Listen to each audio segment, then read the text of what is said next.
starting. Let's see.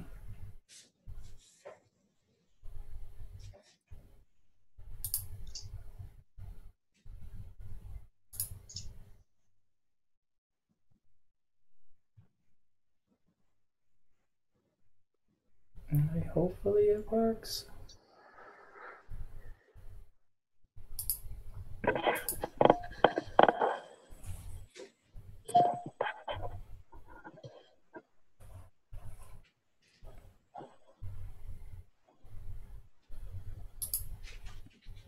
You just gotta love technology. And I don't see it's going, so let me do some checks right here. Why is it not running? Where's my encoder?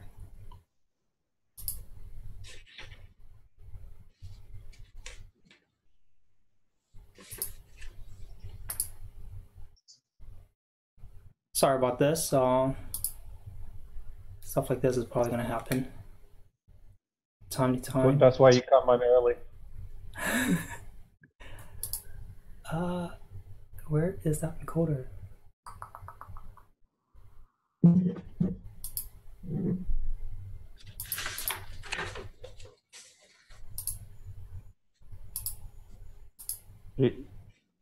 Are you recording off of Zoom or on a different platform? It will be on YouTube.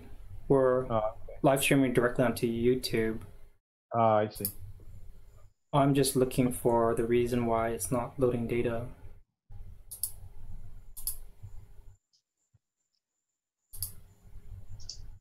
That's right. It's not working. Can you go back to the old format?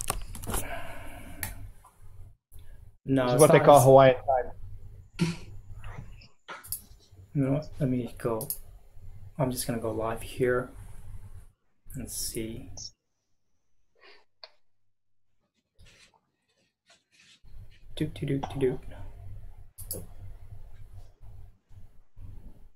Camera's not on. Okay, that makes sense. Go to encoder. So Jane, is your wife Asana, the video that was her?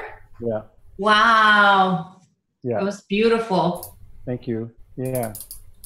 She's been doing Crystal Bowl's project, and it's an interesting thing because people listen to the music and they love the way the music sounds, and at the same time, most people are not aware that the crystal singing bowls are underneath that, so it's creating a bed of sound. And so, from a sound healing standpoint, it's one of those things where the magician goes, "Watch the hand," while the work shows up on the backside, and so. Yeah.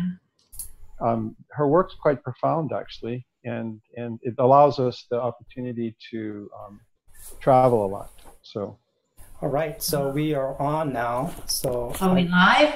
We are live, and I apologize for the viewer if there's any technical problems. This is our second YouTube live, so we'll start now. Thank you.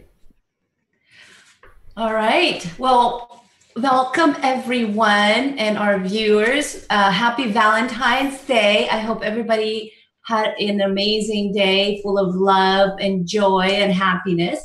And we are also sending love and light to those who may be alone or have nobody to send love to.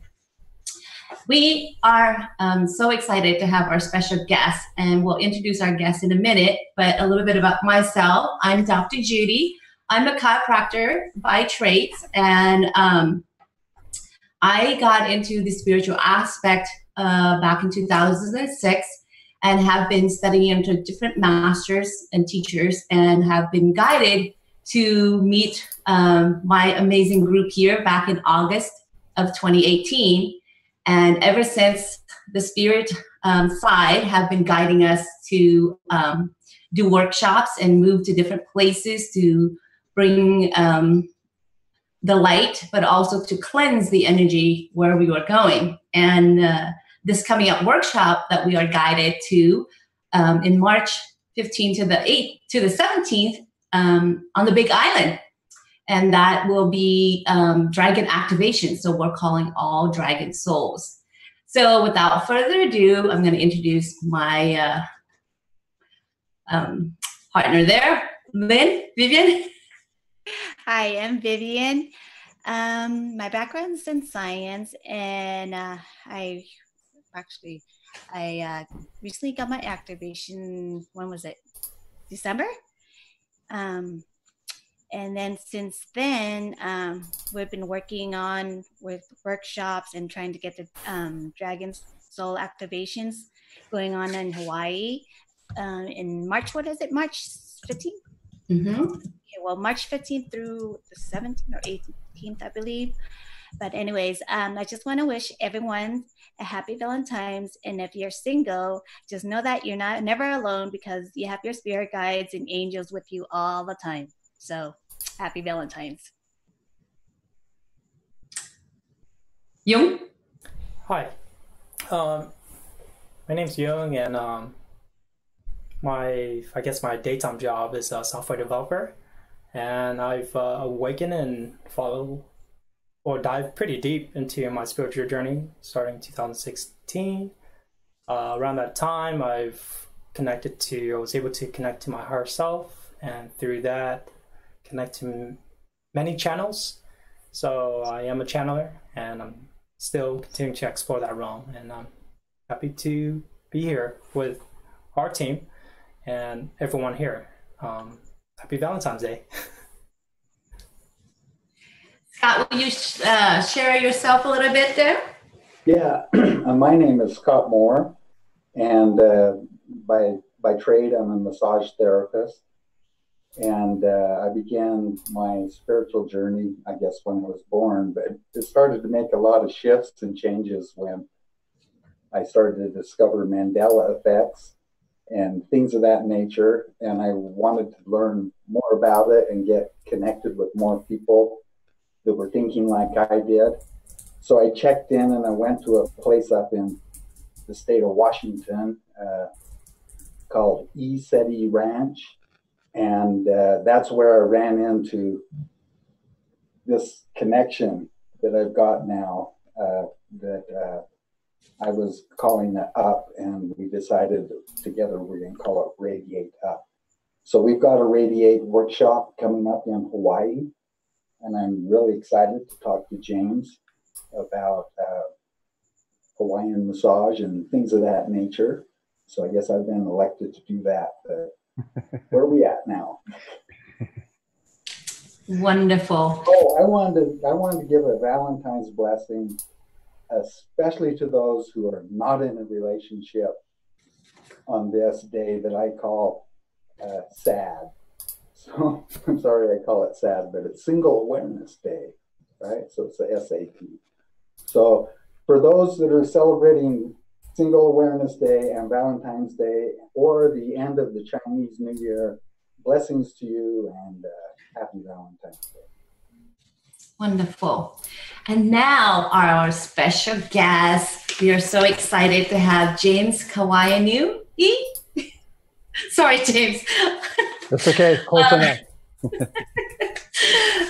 James has been a native of Hawaii, Hawaiian Island, and his family rooted back to the ancient Hawaiian, as a matter of fact, since Captain Cook.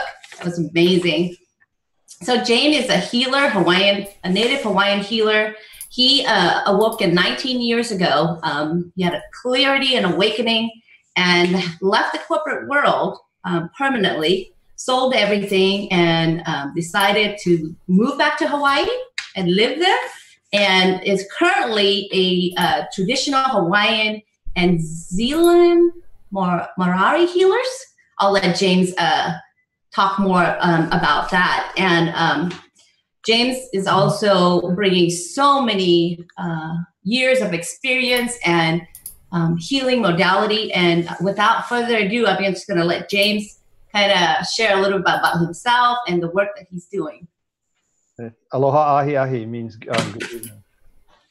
So, aloha.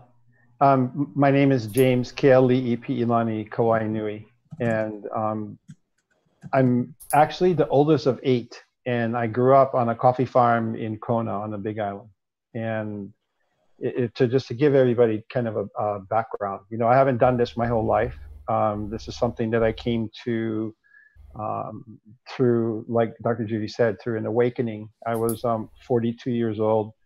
I basically, being the oldest of 8, when I was 18, when I was knowing that I was going to get out of high school, I wanted to do something different, and I knew that there was a way that I could have actually stayed in Hawaii, and I saw my path, I saw my future, and my future was I was going to be a bus boy, so I'd work at night. I could surf all day, and smoke pot. And I thought, oh my God, that's the life, you know. But I know it sounds kind of crazy, but it was a mid 70s, because I graduated high school in 1976, but it was the mid 70s, and Hawaii was going through a very deep economic downturn. You know, my stepfather grew up building hotels, and I was just watching everybody, you know, and I said, I'm not going to have a career that is directly related to tourism. And that was something I did. So I left Hawaii. I left Hawaii at 18. I was actually gone for 25 years. Joined the military, traveled. When I had my awakening, I was working in a multi-million-dollar a year company. I was the corporate executive. I managed two departments. I flew all over the United States because we had very high-end customers that I was taking care of. I was a customer service manager, and it was all the things, and it was all the things that I said that I wanted in my life. You know, I was traveling, I was successful, I had money, I had lots of friends, and I was sitting in my living room one Friday evening after a long week, and a long week means I used to work 60, 70 hours. A 70-hour week was a normal week for me. And I had my first clairaudient experience. And as I was sitting there, I actually felt somebody walk up behind me. And you know how when you're a little kid and your parents tap you on the back of the head to kind of say, what's wrong with you? Yeah, I actually had it. I felt a hand tap me in the back of the head, and I heard a voice that said, it's time to go home. Oh. And I looked at she's my ex-wife now, but I looked at my ex-wife and I said, what the F are we doing here? And I was in Ohio, of all places. I was in the middle. It's the farthest I'd ever lived away from the ocean. And I said, what are we doing here? And she said, I'm not sure. And so I went in, I picked the phone up. I called my sister back in Hawaii, and I said, who's living at the beach house? And she said, no one. I said, good, because I'm coming home. And I went into my boss's office the very next day. He was the president of the company. And we were the same age. We were 42 years old. And I looked at him and I said, Dave, I can't do this anymore. I quit. Wow. And it was a shocker because I was doing this job because my next job was a senior vice presidency at the corporate office, which is really what I wanted. I've been working in this company for 17 years to get to that place. And I sold everything that I had and I moved back to Hawaii. I lived for almost 4 years in a 20 by 20 shack that didn't even have windows. The walls came up about 3.5 feet. The rest of it was screened all the way around. And there was no electricity and running water. So I went from having everything to having nothing, right? But the ocean was about 150 feet away from where my shack was. Wow. And I was living in a village that's at the southern end of Kealakekua Bay. So if you ever go to Kona and you go to Kealakekua Bay and you see where Captain Cook's monument is over in where the marine refuge is, right? There's a marine reserve on the other side. On the south side of that bay, there's a little beach, and the village that's there is over 1,000 years old. There's about 6 families that live there. And that's where my sister's house, quote unquote, I'm being very liberal with the word house, was. And so for almost 4 years, that's where I lived. And I didn't realize it at the time, but I realize it now that what I was doing was literally having to let go of everything that was happening in my life. Wow. Because none of it was going to make sense on my journey of where I was headed to.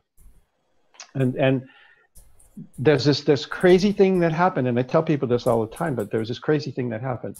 People started showing up.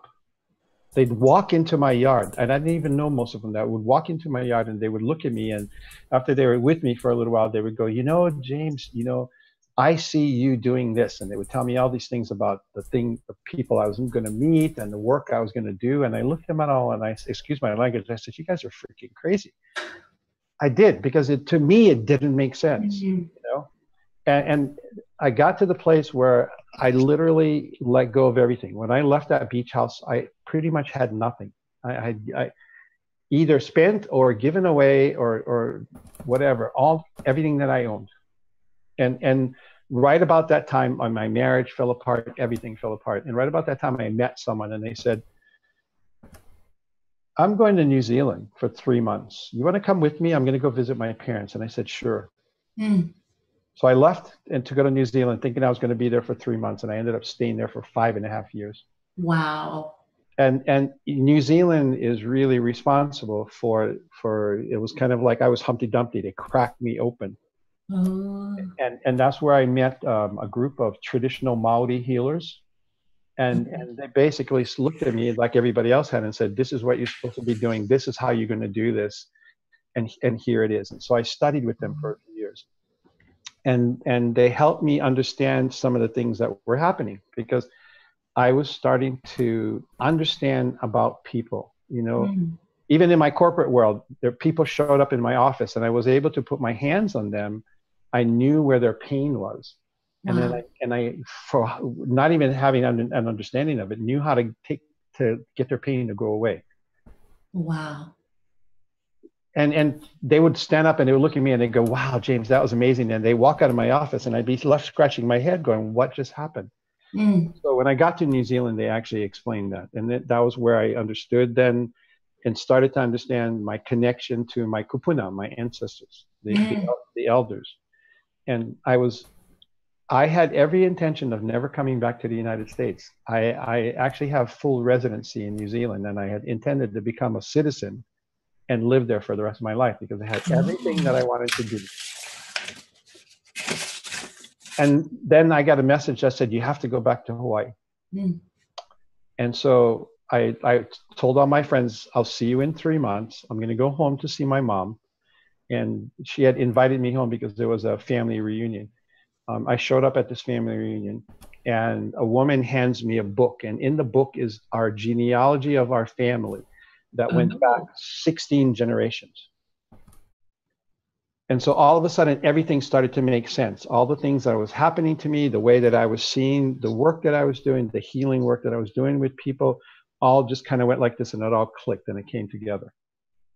And then I had been reading a book. I actually have it on my actually it's right here underneath my computer, but it's called Ruling Chiefs of Hawaii. And I had recognized the name that my cousin had stopped at. And I went in the book and I found the name. And then I went back 4 more generations because my family is related, direct descendant relationship to the royalty on the Big Island that goes back pre-European contact. Wow. And I went back 4 generations. So I was at 20 generations. And then I heard a voice that says, how much do you need to know to believe that this is what's happening to you? And I've been carrying the book around for 20 years, but I closed the book and I never went back inside it again. And about 3 or 4 days later, my kupuna said, okay, you're done with New Zealand. You're not going to go back, which really disappointed me because I really intended to go back. And then about 2 weeks later, they said, you need to move to the mainland because that's the people that you're supposed to work with are waiting for you there. And I was against my better judgment and the way that James's mind thinks, I was opposed to that. But about a week later, I met a woman from Seattle, believe it or not. I know how things show up, right? I met a woman from Seattle on this deserted beach on the Big Island, walking, and I passed her and we started talking. And, you know, short story, she says, come to Seattle. Don't worry about it. We'll take care of everything. So 3 months later, I show up in Seattle in December of 2009. It's like the coldest day they've had in 30 years. It was like -5 or something like that. I'm serious. I had $300. I had a one-way ticket and a suitcase full of clothes, and I had 2 weeks worth of work that she had set up for me before that. and that was almost 10 years ago. Wow. And so my journey in the last 10 years is I lived in Seattle, I lived in Portland, I lived actually for almost 3.5 years in Mount Shasta. Oh my goodness. That was definitely an experience, I will have to say. It was like being on a 3.5-year retreat, because the energy of the mountain is very intense. And I know a lot of people that go there, but you know, what people don't realize about Mount Shasta, I'm just going to kind of take a sidestep, is that that's a dormant volcano. So for me, it was almost like living on the Big Island, because it was the energy of raw earth being exposed to air, right? Which is really what Mount Shasta is, and the Shasta Valley, you know. So it was the closest I could be to Hawaii without actually being in Hawaii, you know. Wow.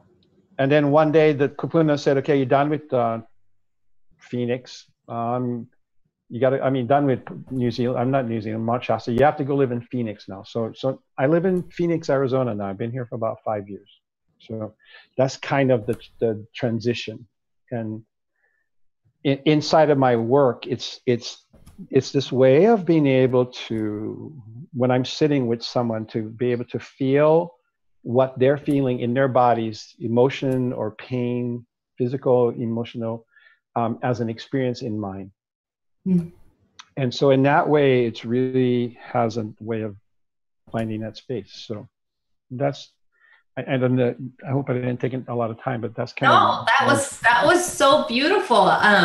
It sounds like that's the path that you are taking, is that you are being guided by your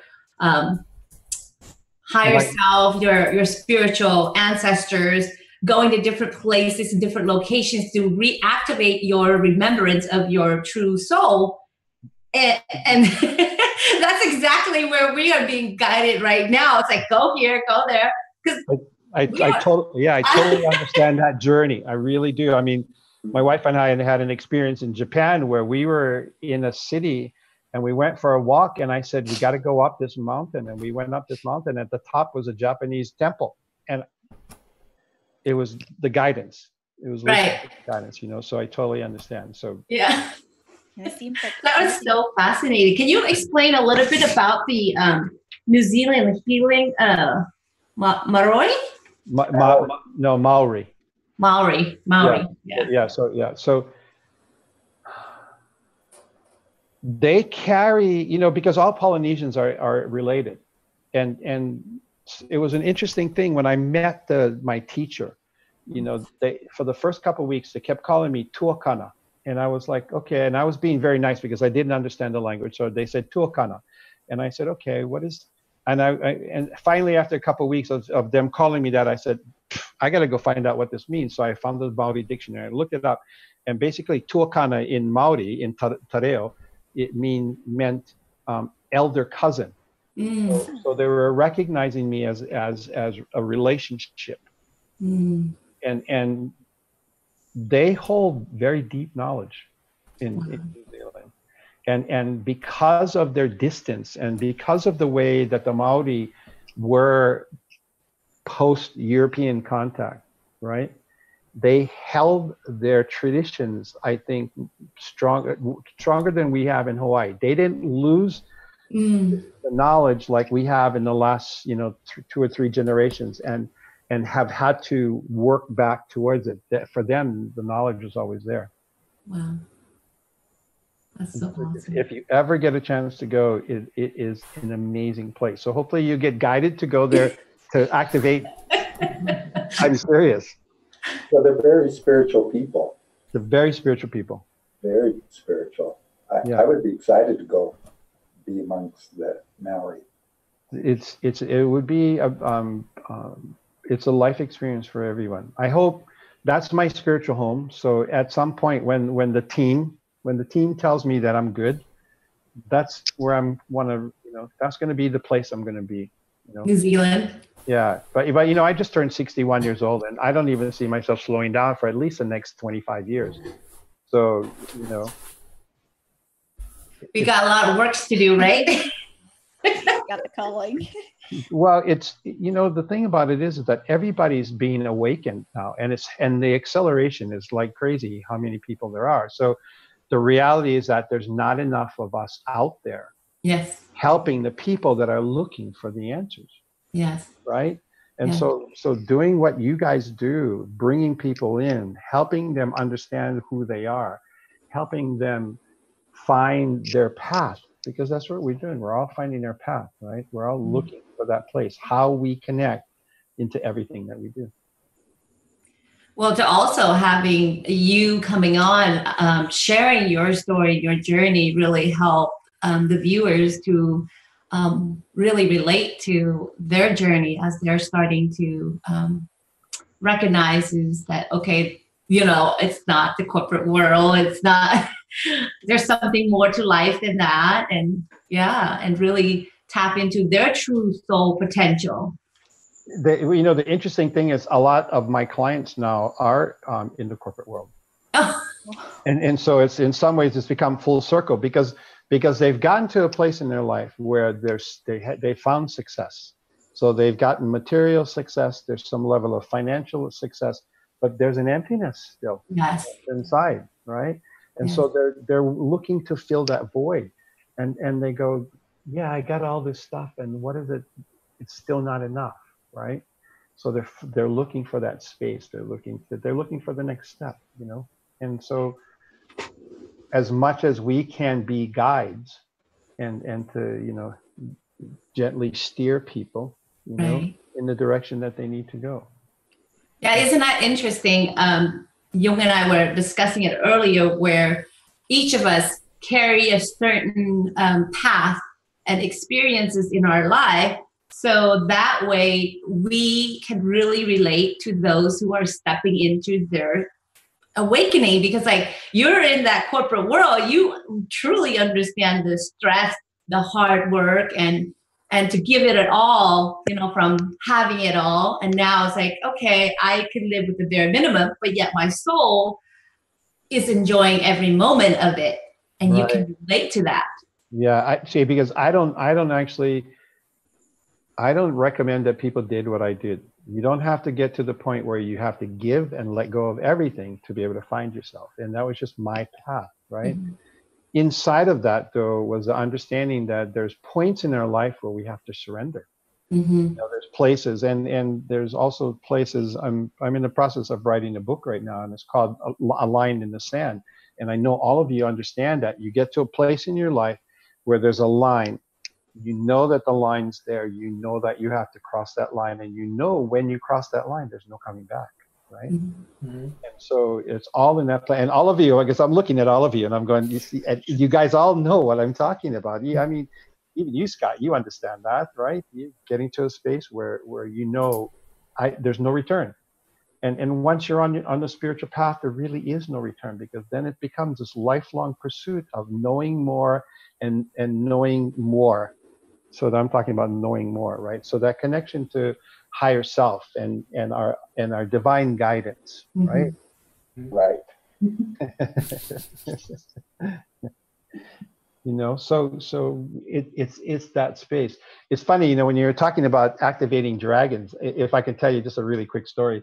When I was living in Mount Shasta, I met a man who came to see me, and he had like severe pain in his body, and I couldn't understand what it was. We're really dear friends now. I mean, I've known him now for probably 6 years. He lives out on the Northern California coast, up in the Redwoods. Oh, I love that place. And he gets in his little Mazda Miata, and he drives all the way to Phoenix to see me, and then he literally turns around and goes home. But when he first came to see me, his body was racked with pain. And I had him on the table, and it was a really interesting thing. There was partway through the session where I looked down, and all I could see was scales. And I didn't understand what was going on. And I could see the scales. I could see what was happening. And then there was like this flash, and I understood what was going on. And literally, he had the energy of a dragon inside this 5'7" body, 5'7", 175 pounds. And he was trying to hold all his life the energy of the dragon inside of him. But the reality was, he was this 2-story tall dragon. Wow. With all of this energy inside of him, and he didn't know what to do because he was so afraid to let that energy out. Oh. And so over the course of about I would say maybe about 6 months. We worked on this piece of slowly letting go. And now he's fully embodied. He's like he's such an amazing man. And he's an ER nurse. Oh my goodness. He's been an ER nurse for like 30 years. Wow. And I just talked to him a couple months ago. He's on his 3rd trip to Peru. He's going down there because he's been called to activate something in his past for him there. But it was an amazing experience to watch his dragon come to life and realize that it could be the embodiment of who it needed to be. And for him to be able to allow that energy to guide him through his life. That's why I say he's a dear friend, because we still look at that, and every once in a while he comes back and we do, like, you know, minor adjustments to.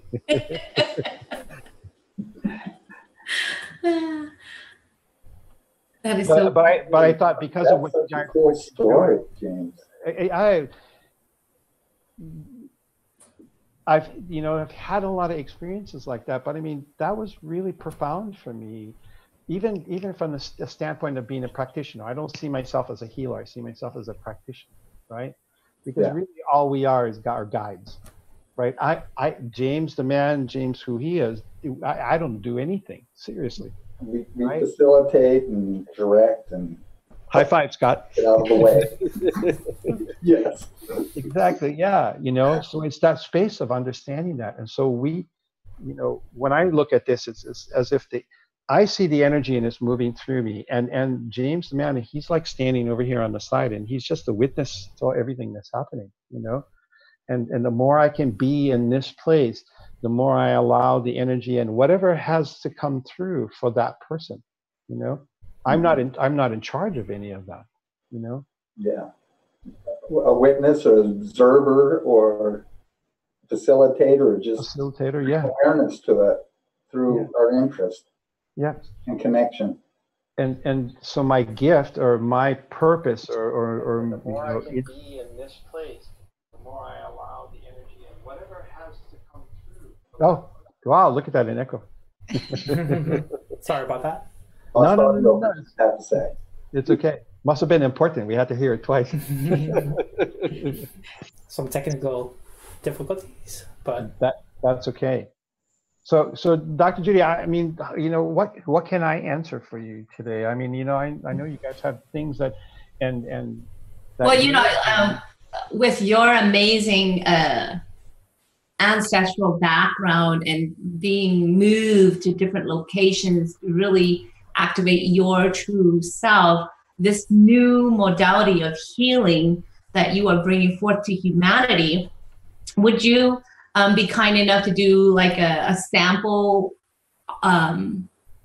live, or is that possible, or is that to kind of let people experience or see the work that you do? Let's see. Well, there's several different aspects that I want to be able to speak to before we do that, and I actually had I had this beautiful interaction with a man yesterday. I wear this piece of jewelry, and you may not be able to see it, but it's something that was created by a man here in Arizona, and it's the tree of life. It's actually the tree of life, and him and his wife were guided. It's called the intention and intention stick. And so through the intention stick, they were guided to create these pieces of art that basically this thing here, I'll take it off so you can see it. It's hollow on the inside. Yeah, it looks hollow. Yeah, it's hollow on the inside, and it see if I can do this without getting too much of a mess here. And inside of it, this is what they were guided to do. They were guided to 22 different words. So I'm going to show you guys if you can actually see what that looks like. So you can actually wow, that is some fine carving. Yeah. So they've created, so it's a movement that they're creating, and inside of this they basically have 22 different words, and so the words that you put in and the words that you wear are your intentions and the things that you're moving through in your life. Well, wow. I was sitting with him yesterday, which is very beautiful. His name is Scott Berger, and I was talking to Scott, and he knows kind of what I do and everything else. And he kind of looked at me and he said, so when you look at me, what do you see? What can you feel? What can you tell me about me? And I looked at him, and this is kind of the way, this is my process. I looked at him and I said, well, Scott, and I've known him for a while. I said, Scott, to be honest with you, I've never looked inside. So for me to be able to connect with someone to do the work that I do, I mean, if you're empathic, right? And all of you, I'm looking at all of you, you're all empathic, right? There's some part of us that we hear and we connect to people and others, and we hear things and we do, you know, that's big, right? I said, for one thing, for me to just look inside you without your permission is a violation. That's out of integrity. And so you know, I mean, because if there's a space inside of that, if you're really empathic and you're really feeling people, and I teach classes about this to lots of different people about how to manage your energy inside of that, right? I could walk around all day and I could look at people and go, oh my God, this person is this, and this person is this, and this person, and I'm totally in violation because I'm entering into a space that's sacred to them, and I don't have permission to do that. You almost like you become a judgment, right? When you start seeing that too. When well, you start doing that. I mean, you could be that, and it gets really easy because the ego and the mind wants to take over, and they wants to compare, right? So your mind's always looking at comparison, and the mind wants to go, oh, I'm higher on the spiritual path than they are. Look at how much work they have to do, and I'm over here, you know. And you know, you could totally be inside yourself inside of that. And believe me, I've met lots of people that are like that, you know. And there's no judgment inside of that. We are where we are. We understand what we understand as we go through our process and we grow, right?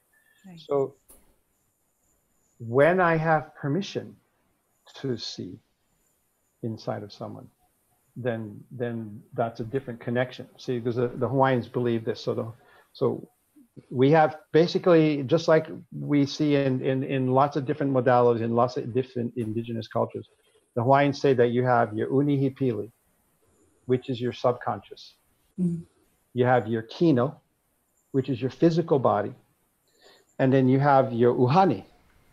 And your uhane is your spirit form. Okay?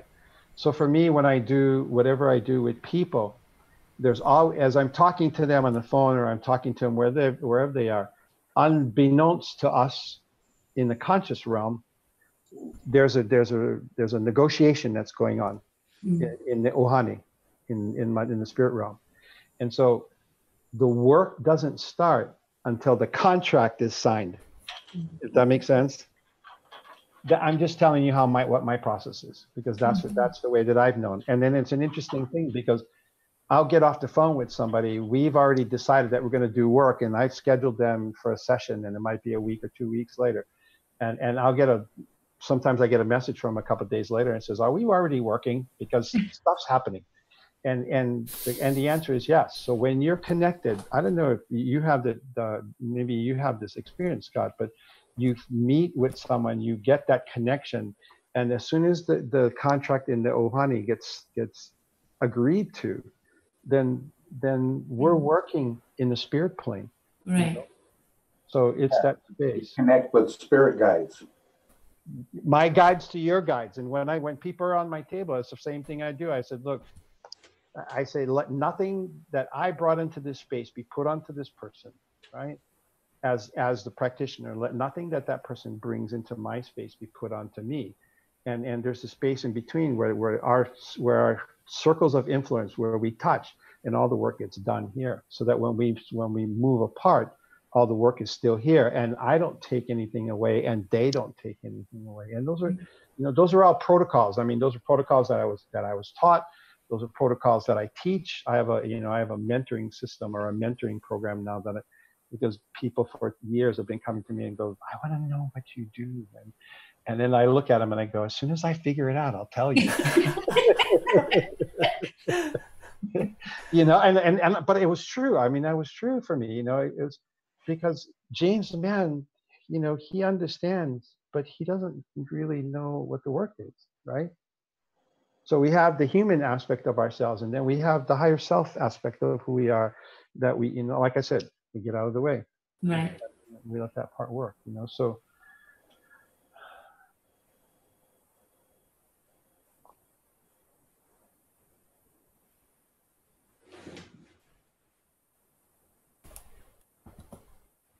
So you're in Phoenix now?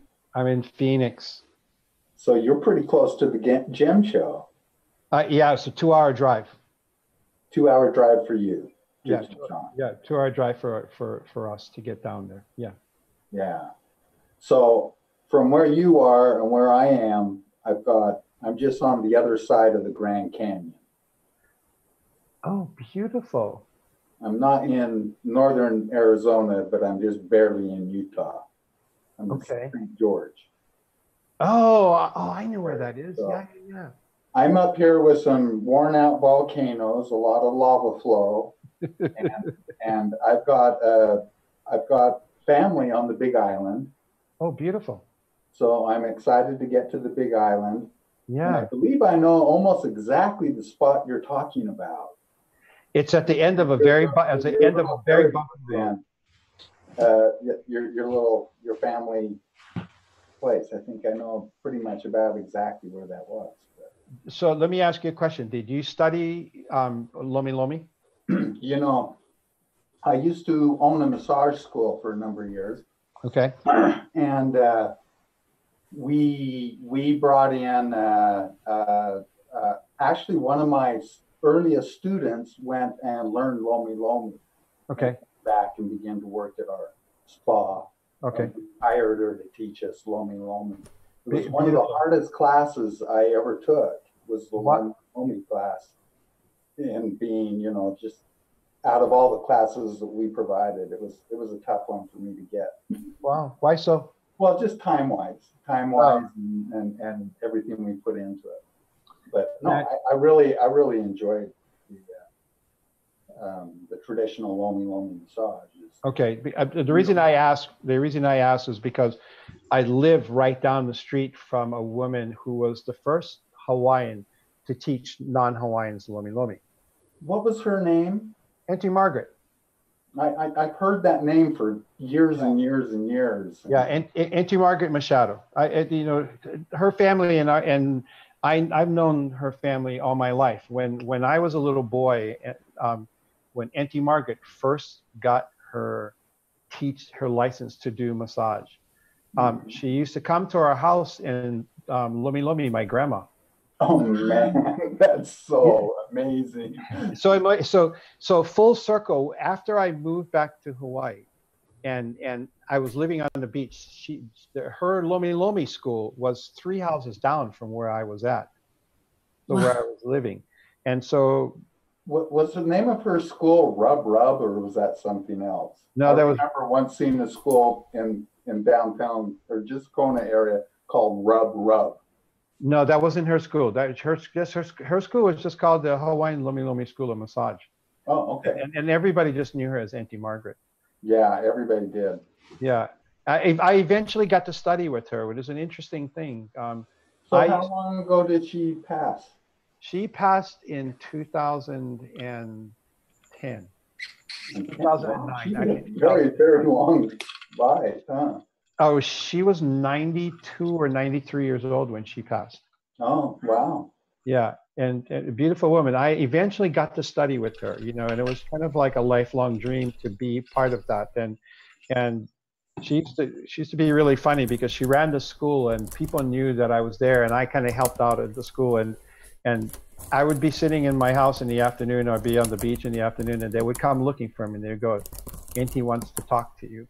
And then she would come up, and she had an accident where her knees were bad. And so she just looked at me, and she's the only person that ever did this, and nobody else can do this. And she used to call me Jimmy Boy. Jimmy Boy, come massage my legs, is what she used to tell me. So I would go and sit in front of her, and I said, yes, Auntie, I will do that. You know, because when you find your teacher, you know, and this is for everybody, when you find your teacher, you are in service to that teacher, you know, and so for me, it wasn't, I didn't even consider it service. It was love. Yeah. Well, I am so grateful that she shared that with the white guys. Well, I tell you what happened, Scott, and it was that she was looking around in the late 60s and the early 70s, and she realized when she started doing Lomi Lomi that at that time, and she did something very controversial by doing that as well, because she went outside of our culture. Yet she was looking around and she was wanting to show people what she knew, and nobody wanted to understand it. Mm. Nobody was ready. You know, you have to remember in Hawaii that there was that early middle 70s is when the Cultural Revolution, you know, that was basically the Hawaiian Renaissance. Is because for like my grandmother, like my mom didn't even know my grandmother did healing work. So when my Grandma Emma is my grandmother, when she came to me and she started working with me, and I went back and I told my mom, my mom looked at me like I was crazy, and she said, I didn't know. And I said, yeah, no, Grandma did this work.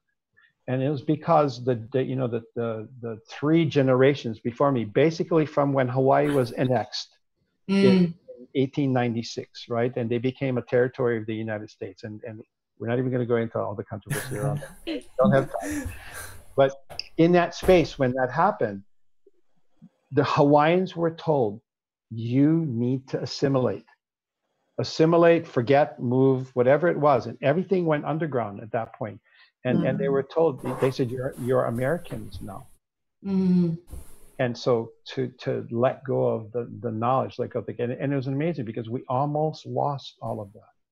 Wow. I mean, we came very close. There were people that, thank goodness, that decided that this was way more important than that, and kept the knowledge and kept the information going.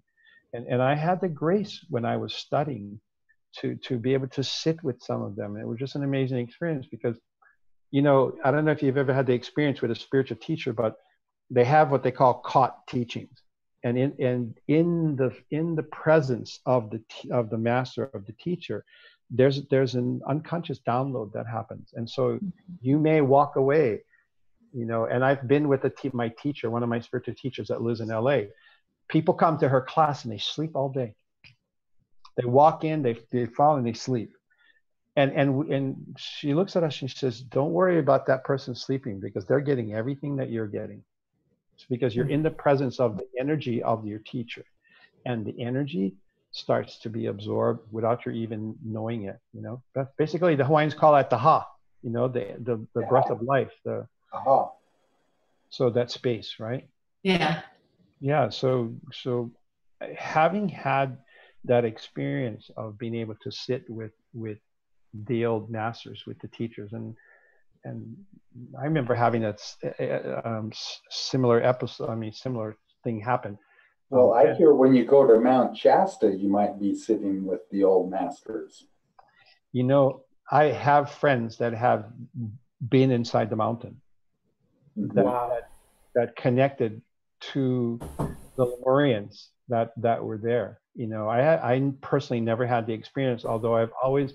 Every time you go on the mountain, you're going to have a mystical experience. And the thing to do is to just go up without any expectations. You can't go up there and go, where are you? I want to speak.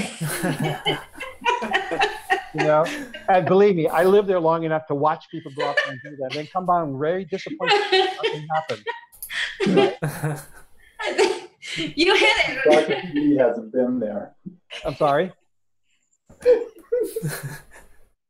And so that is true, James. When we least expect it is when the surprise occur. It's like meditation, right? You get into meditation and you get right into that space, and everything opens up, and you go, oh, everything opened up, and it goes away, and then you go, oh shit, where'd it go? Where'd it go? Right?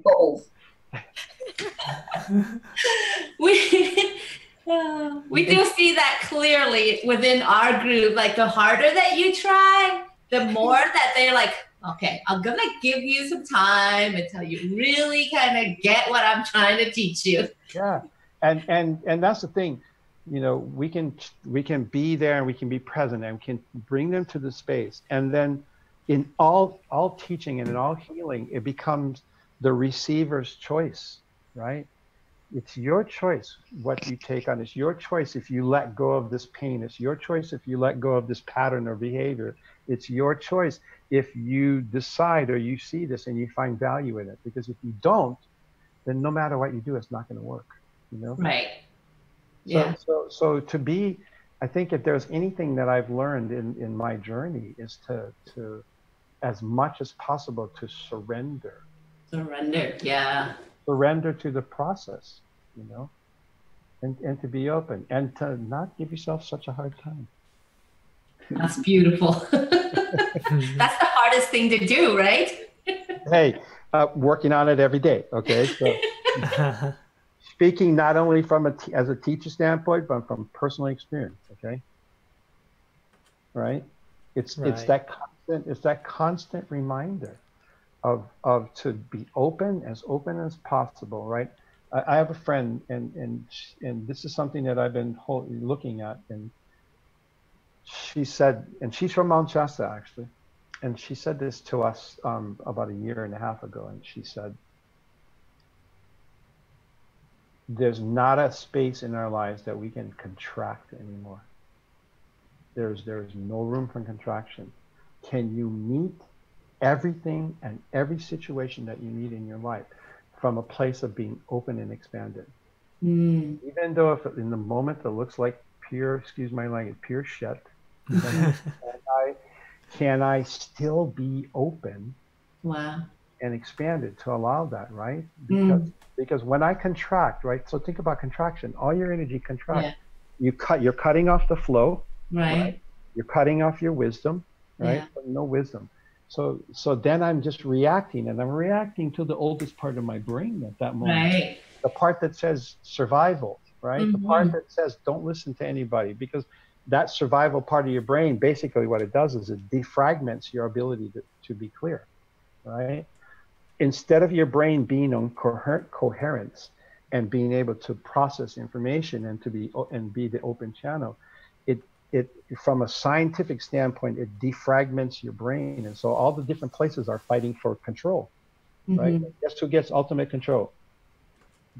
The oldest part, right? The oldest part, the part that's only programming. It's the original. Yeah, it's exactly the oldest programming, right? And what is the oldest programming? Survival. And once we kick into survival mode, all conscious thought is gone, right? Yeah. So no contraction, because every time you contract, that's what's happening. That's beautiful. I mean, speaking, especially what we are seeing now is that more and more people really need to understand that, you know, being in an expansive state of mind, because after all, that's what life is all about. Experiences these obstacles and challenges so that we can take away that wisdom and then grow and expand. It's part of life creation, you know? Exactly, because the reality is everything that you're seeing outside of you is a direct relationship to how I feel and how I see about myself. Right. So change here. Yeah. Right? It's that understanding, you know, and I think that's the biggest space for people as they come into their awareness, is to take responsibility for the choices and the consequences that have shown up because of the choices in their life. Right? Yeah, that's so beautiful. We tend to want to blame everything and everyone for whatever happens in our life, and the reality is that as soon as I take responsibility, as soon as I can be in this expanded space and understand that everything I'm seeing is me, everything I'm understanding and is reflecting how I feel, right? Right. So feel joy, see joy. Feel happiness, see happiness. Feel anger, be angry. That is so beautiful. Well, we're coming up to the hour. James, would you like to share how people can reach you? And I know you mentor, you also give classes, and there's a program that they can take with you. Would you like to go ahead and share with people how they can find more information and what is it that you offer? I would love to. Thank you so much for asking. The easiest way to get a hold of me is to go to jamekawainui.com. I mean, it's, you know, KAWAINUI.com. And on my page, there'll be a place for scheduling an appointment. The one thing that I love to, if you haven't figured it out yet, I'm a very typical Hawaiian. I love to talk. And so I offer, you know, free 20-minute consultations to people, you know, to just say, you know, just say, this is where I am, and can we have a conversation? And so from that conversation, then we look at, you know, what's going on in your life and how I may be of service. And if I'm not the person to be that can help you, then let me guide you or direct you to the places or the people that I think that may be able to. So my 20-minute consultations are always free. On my website, there's an explanation of the work that I do. I would say about 40% of my work now is remote, and so I have mentoring students in Europe. I have mentoring students in Australia, all over the United States. So it doesn't really matter that, and you guys all know this. Distance doesn't matter, right? It's Right. the connection that we have that's inside of us. So I do a lot of long distance work, just like this on Zoom, because, you know, Zoom creates that I can see the person, we can feel each other's energy, and having that space of trust to understand, you know. So those are places that I love to do. Just as an outside for anybody that's listening to this, one of the responsibilities that I was given was at least 70% of the people that I work with are other healers, other practitioners, medical professionals, or anybody that's doing energy work. Because I realized, this was probably about 12 years ago, the team basically said, you take care of the people that take care of everybody else. And I take that with a lot of responsibility, because there are not enough of you out there for the people that are asking questions and need information. We definitely need more of the healers to step forward and recognize that what they are holding is such a precious position, because they're impacting thousands of lives. You know, by not showing up, by not stepping forward and really accessing their true soul potential. Exactly. Yes. And I regularly speak and teach, and I have a class, and we can talk about this later on, but I have a class, and it's called It's called Protocols for Empaths and Practitioners. And I call it, and this is what they told me to name this as, it's energy hygiene. So energy hygiene, which means understanding what energy is doing, understanding how it's impacting you, understanding how it's impacting the people around you, and how to manage all of that. You know, that it's interesting how you're saying that. More science research are coming forth, like stating that the energy that we emit, or the energy that another person emits, is transferable. So if your energy is not in the purest form, then you're prone to releasing a certain amount of energy that is not healthy for people around you. Yeah, that energy just gets smeared around all over the place. Well, I'll leave you one little piece inside of this, right? So the point is of this, and this is what I was taught, is when we come from that place of neutrality, right? When you're in the neutral space, when you're neither giving or receiving energy, then you become the place where people can come to you. Because when you're neutral, that means you're not taking the energy on. That means you're not giving any of the energy on. Mm-hmm. And literally what happens is you move through the world in a completely different way, unencumbered by the energy that's around you, because you're continuing and continuously keeping yourself in the neutral space. That's beautiful. that's part of the teachings and the mentoring system. And on the website, you'll find that, the mentoring system. I mean, my mentoring classes and Marvelous. Thank you so much. You know what? I'm grateful to have the opportunity Thank you. for the Hawaiians say to spread your manao, to spread your wisdom, you know, and Mahalo. You're welcome. And to one word of advice, and I know you guys already know this, but just when you get to the Big Island, the first thing that I would recommend that you do is that you go to Kilauea and you acknowledge the mother.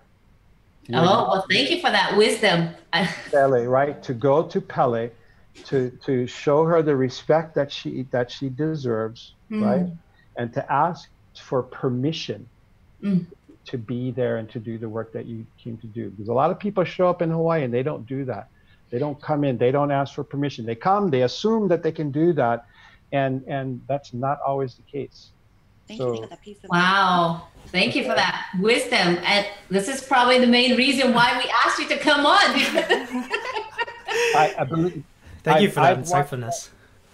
I watched that island spit a lot of people out. Wow. The people that show up with their ideas and their intentions, and they forget to honor the ancestors and the wisdom and Pele and the land itself.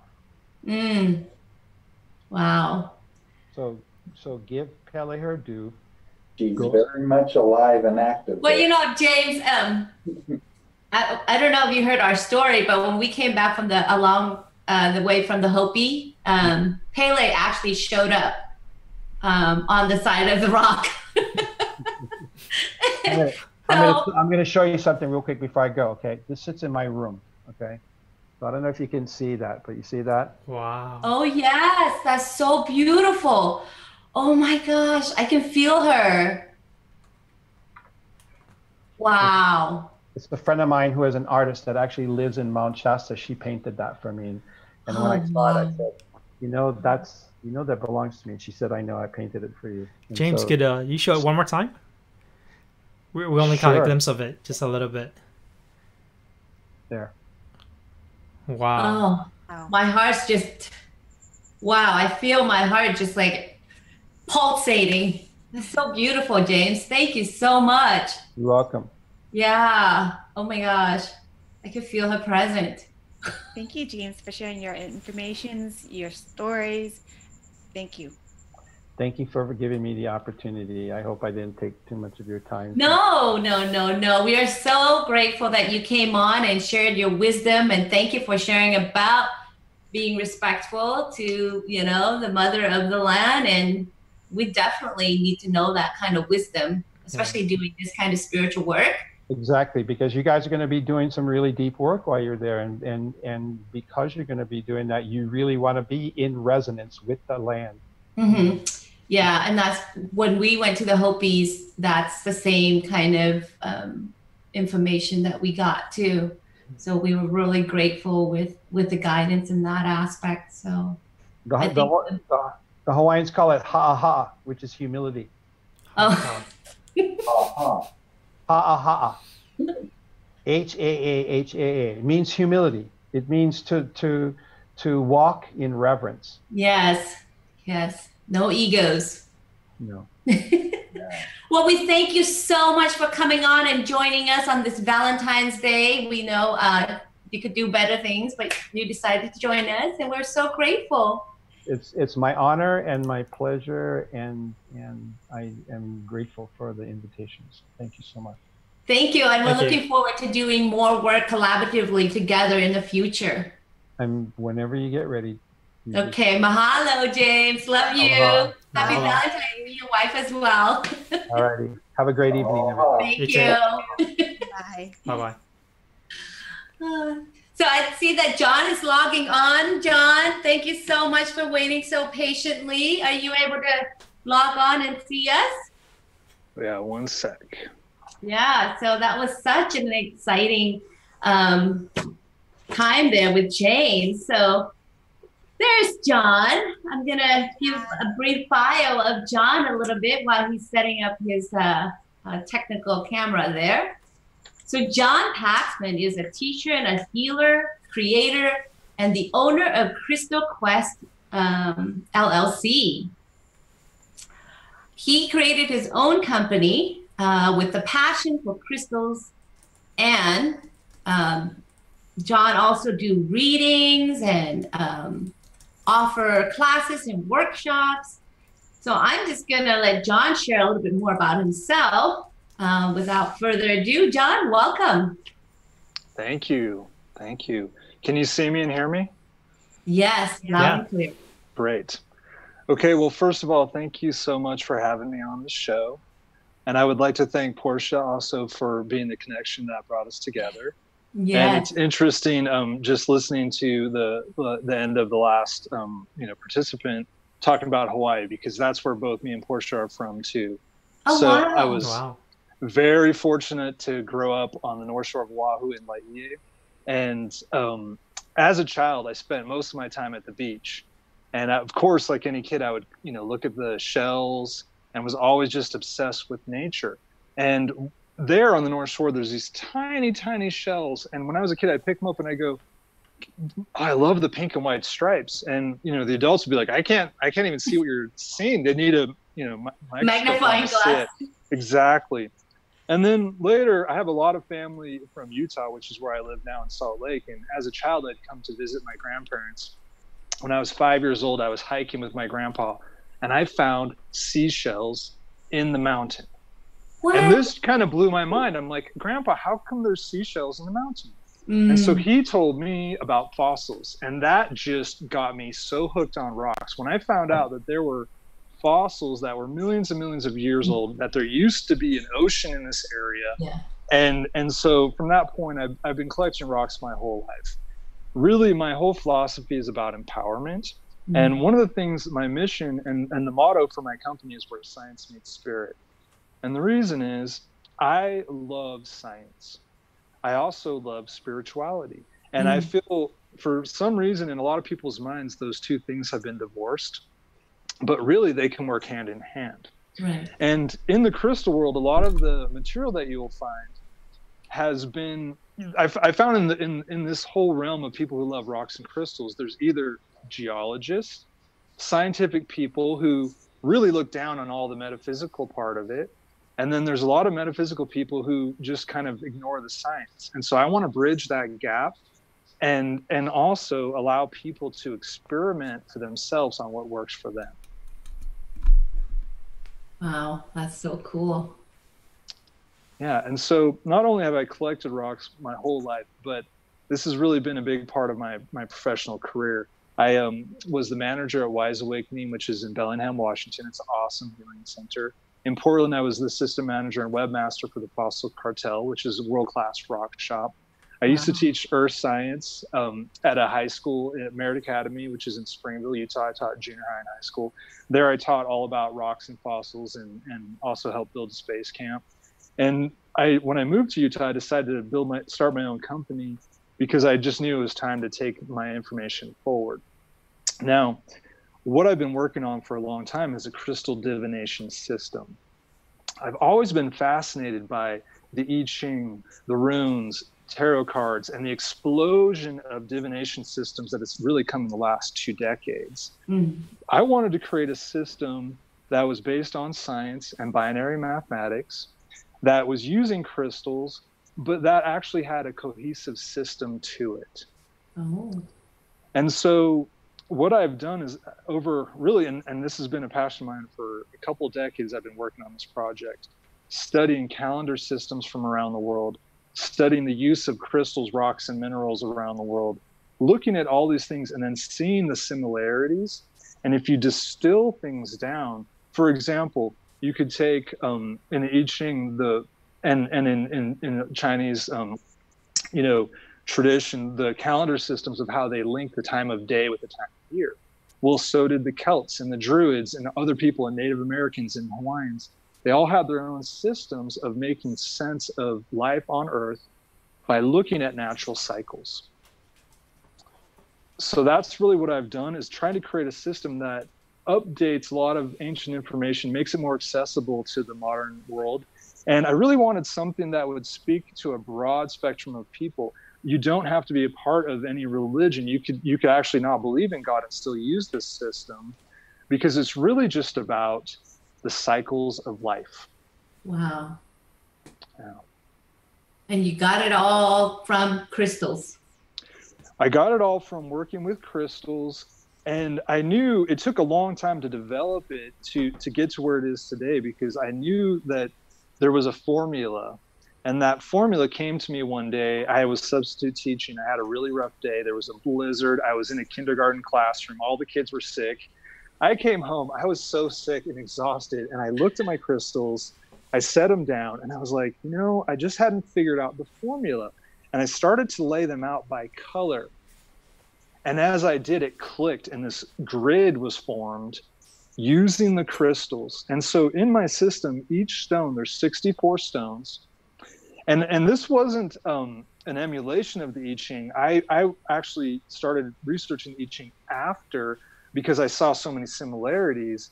But what happened was each stone in the system relates to a part of your body. A time of day, a phase of the moon, a time of the year. So it's a full calendar system, and then also to your chakra system. And so it's taking science and metaphysics, bringing them together. And what I found, especially in looking at the use of crystals in the ancient world, was color was really one of the most important things. So for example, coral. Red coral, which is found in many different places, but in Europe, it was mostly found in the Mediterranean. And also in India and other places, they associated it with Mars, the planet Mars, even though this is from the sea, because the color was red. So the color is so important, and we know that in psychology now. And so each stone has a color and also a tone, a specific musical note that goes with it. And so it's a comprehensive system that you can look at and use. And I want to make something also really clear here, which is I am not a fortune teller. I have, and the reason I say this is because there's a lot of psychics out there who do that. I want to help people, and I want to help people in a real practical way. And honestly, people have been coming to me for advice since I was very young. And I've had, especially as a kid, like veterans would come to me and tell me their stories, and friends would come, and confidants and students. And so I wanted to create something that I could leave as I leave this world to share with other people. But rather than looking at the future, which we all certainly can, my goal is to help people be present in the moment now. So what I found is most people are either stuck in the past, or they're in the future somewhere. They're futurizing. And the only true power is when we're present in the moment. Right. And so if we look at the cycles of life, it could be day and night. It could be the new moon and the full moon, the winter and the summer. All of these cycles of the yin and the yang, the light and the dark, the extremes. And then we can actually bring those things together and look at your life. Where are you at in your life today? Where are you at in your career? And then look at the cycle. Instead of seeing everything as linear, if we look at cycles, it takes a lot of anxiety away from our life, because we can know, even in the darkest day of your life, okay, well, there's a darkest day of the winter, there's a midnight, but then there's a dawn and there's a new spring. So that's really kind of the point of it. In depth. Yep. And I love the way that you're assisting, especially in this time where humanity is moving, is bringing them to be more in the present time. Because a lot of people tend to, what I see with a lot of ailment, is that they're stuck in the past. Right. Yeah. And to be able to bring forth this information or tools that can assist them to move forward, to move out of that stagnant past, and like that it's okay now to let go and move forward. Just like James was saying earlier, being in that contraction state isn't healthy for them, but more of the expansion state will help.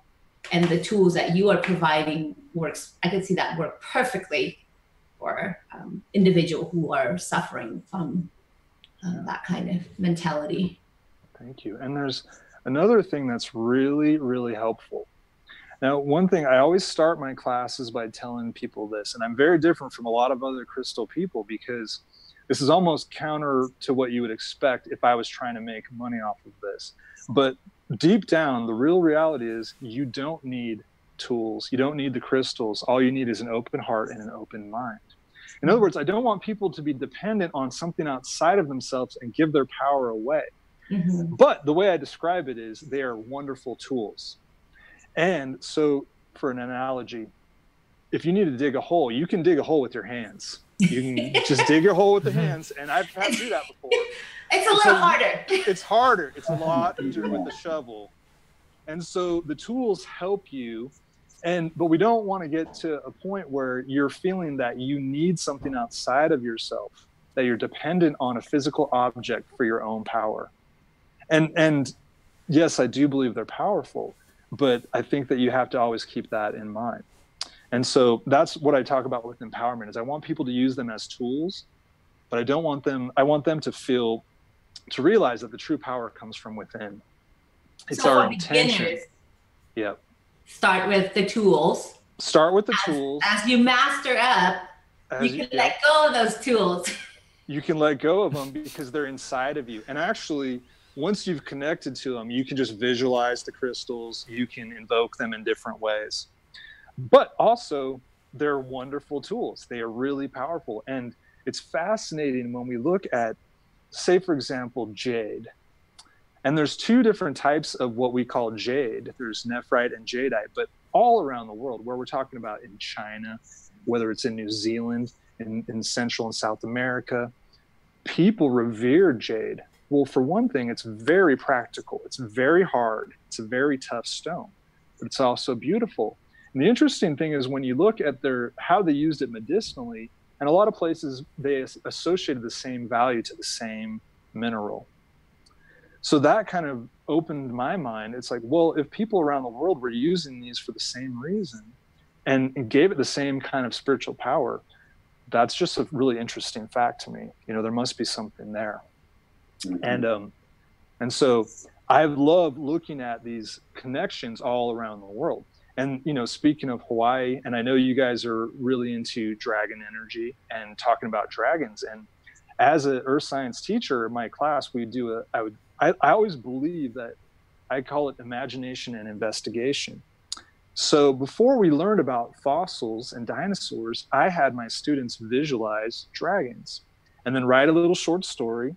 And then we researched what dinosaurs kind of matched that. And all around the world, in Hawaii, the mo'o, in the Celtic world, in the Arabic world, in Asia, the dragons have been so prominent. And one thing that I love is a lot of scientists will say, well, dragons are myth, they couldn't have existed. But then there's this fossil record of things that look exactly identical. Wow. And so it's kind of interesting, and we can use that as a bridge, our imagination, mythology, history, science, religion, and then look at the actual facts. And so one recent, really fascinating one is the sea dragon. And the sea dragon, they're found in different parts around the world, but that's their nickname. The scientific name is Ichthyosaurus. And recently, in the Jurassic coast of England, in Lyme Regis, where they have been discovered before, and there's ammonites there, and I'm going to show you guys. This is an ammonite fossil from there. Wow. Okay, so it's a fossil shell. But in this area, they have found these ginormous fossils that look like sea dragons. Mm-hmm. And recently, they just found a new species. And so it's really cool. And also, by the way, this is the state fossil of Nevada. So, that's when I'm teaching people, I always like to teach them a little history, a little geology, And then we talk about how they're used, maybe spiritually, or what their symbolism is metaphysically. But I've always thought it's really interesting to me that there's these dragon myths all around the world, and then we have these fossils all around the world. And we know from the fossil records that humans weren't alive at that time. So where did that come from? Was it in the universal consciousness? Is it in our DNAs or some kind of ancestral memory? We don't know. But it is amazing to me to think that these myths are actually reflected in the fossil record. Wow. So, if we use our imagination and then we investigate, it's pretty cool, because you might find similarities and sometimes you'll find differences, but that's one way to keep an open mind and still be scientific. That is awesome that you're able to, I can't imagine just being a kid in your classroom, the amount of curiosity, but also the depth of wisdom that you're bringing forth to the students just blows their imagination out of the water, because you're able to tie that and it really embed those knowledge and wisdom within them for a long time. And it's funny how you were saying that, the power is within us, but not many people recognize it. And then to have these tools to slowly integrate into our life until we become a master of our own true soul, we do need that guidance. And Jung have been saying this to our group all the time. That's why we were laughing when you were talking about the power within you. Jung was like, you got it, just trust yourself. Yeah. That's right. It's just about trust, and that's where the empowerment comes, and that's where mentorship and having someone because everyone's insecure at the beginning. And because they're reaching out and they're trying something new, and it's like, well, you got to help them until they can kind of do it themselves. And so another interesting thing about the I Ching and this crystal system is it's based on binary mathematics. And if we look at binary mathematics, it's really simple. It's just doubling. Mm-hmm. So here's what's so amazing to me is binary math is used in our computers. There's a switch that's either on or off. So it's just on or off. And then when we look at our life, our genealogy, it's binary. There's one of us, we have 2 parents, 4 grandparents, 8 great-grandparents, 16, 32, it goes on. Same thing in our biology. We started off as a cell, it divided again. At 256, there's a chemical change, and they now know this, and then it just keeps growing until we become a person. And so the I Ching had this incredible wisdom, and there's 64 codons in the DNA. There's 64 spaces on a checkerboard. You see these certain numbers, 32, 64, 8, and the number 8 being so powerful. And the number 8 is associated with prosperity and abundance and power in a lot of places, and it's a binary number. So that's where, it's cool to have something where there's a mathematics behind it. And then when you bring in color and sound and other things and kind of bring them all together.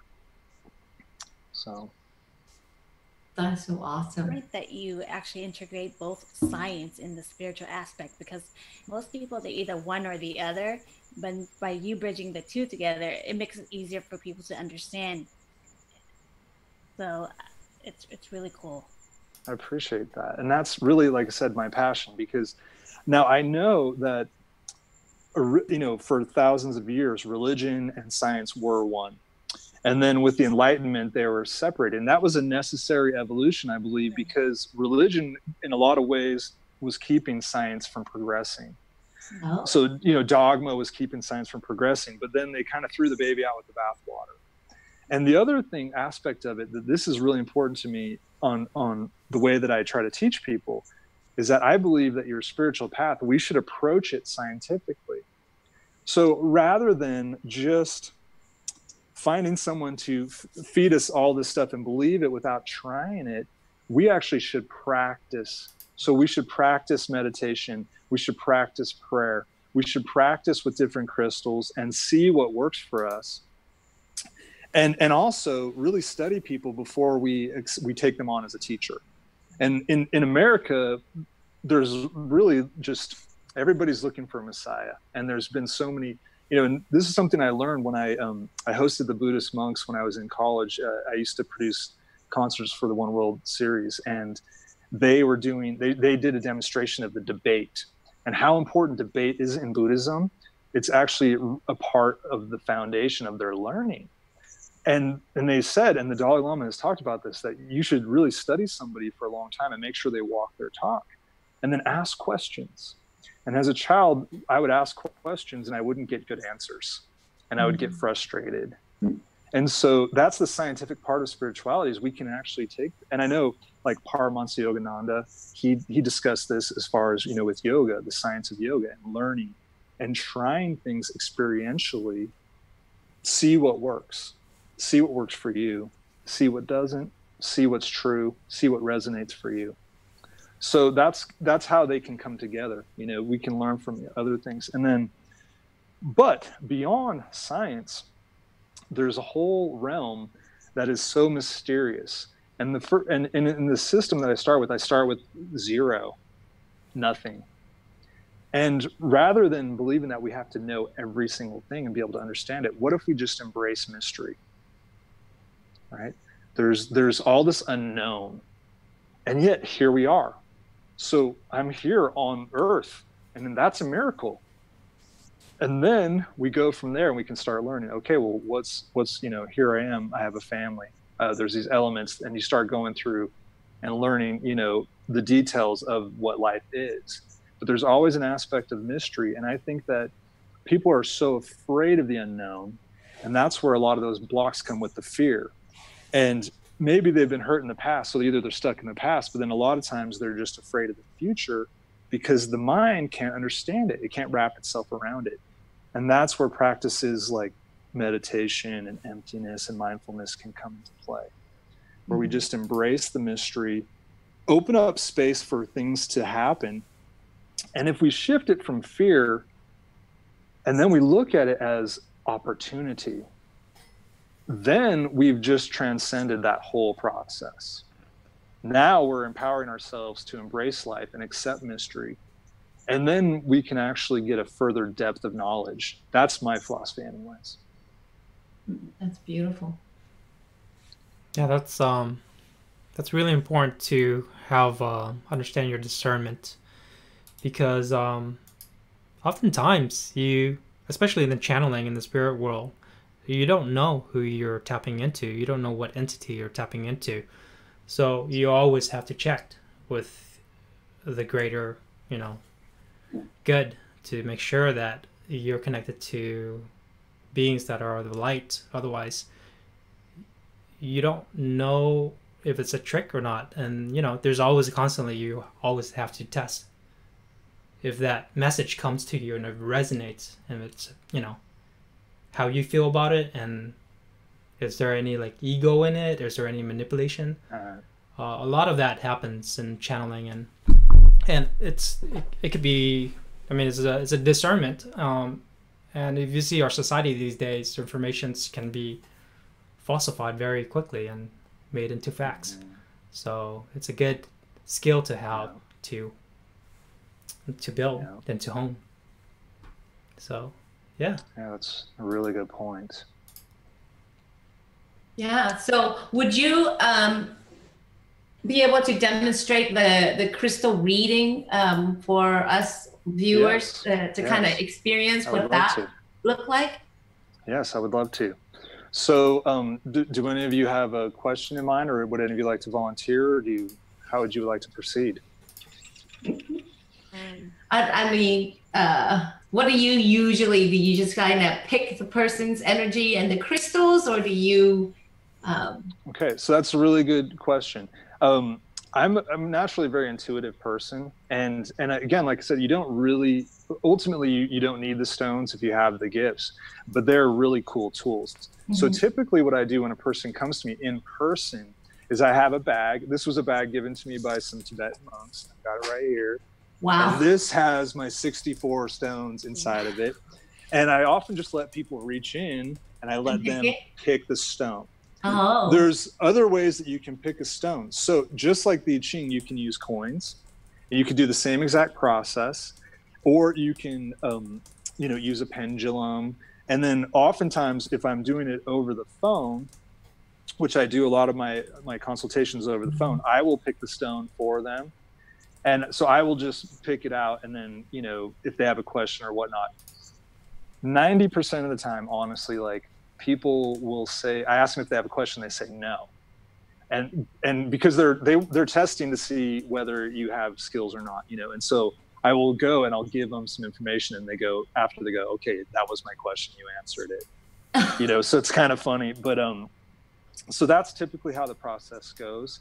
And again, like I said, I wanted to create a system, so rather than just being all based on intuition, it's more grounded in something physical. And then I have a whole book that I've been working on that of all the charts and all the details that explain it, because there's an animal. I also have, for every stone, I have a historical person that kind of represents that energy. Oh. And so, but like, since today is Valentine's Day, before we do like a reading, I would just say, today is a very special day, right? For a lot of people, there's a day we celebrate love. And for those who are in a relationship, it's a really wonderful day. It's a high pressure day about, did you get the right gifts and whatnot? For those of us who are single, it's a pretty rough day a lot of times for many people. And so a lot of times I find that most people, I really, really love and appreciate when someone comes to me and they're actually looking for depth and growth. Most people, when they go for a reading, they're looking for love and they're looking for money. Those are the two questions, right? Love and money, love and money. And one thing I've been teaching people, I've just had a lot of, this has come up a lot in the last month or so, is I think that we need to kind of reevaluate this whole concept of soulmates and twin flames. And not to say that it's not possible, but I've had a lot of friends and a lot of people, and myself included, especially when I was younger, who've gotten really in trouble projecting that onto somebody and going into a relationship that ended up maybe not being healthy. And, this neediness for somebody to solve everything for us or to be our end all.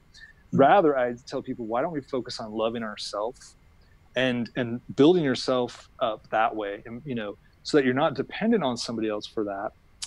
And hopefully then you can attract that person who is whole as well. Because if you're not whole, you're going to attract people who are needy. But it's just something that is very, very common today, is this need. And so I know it's difficult, but in my own personal life, in order to do my spiritual path, I chose to stop dating and be celibate for many years.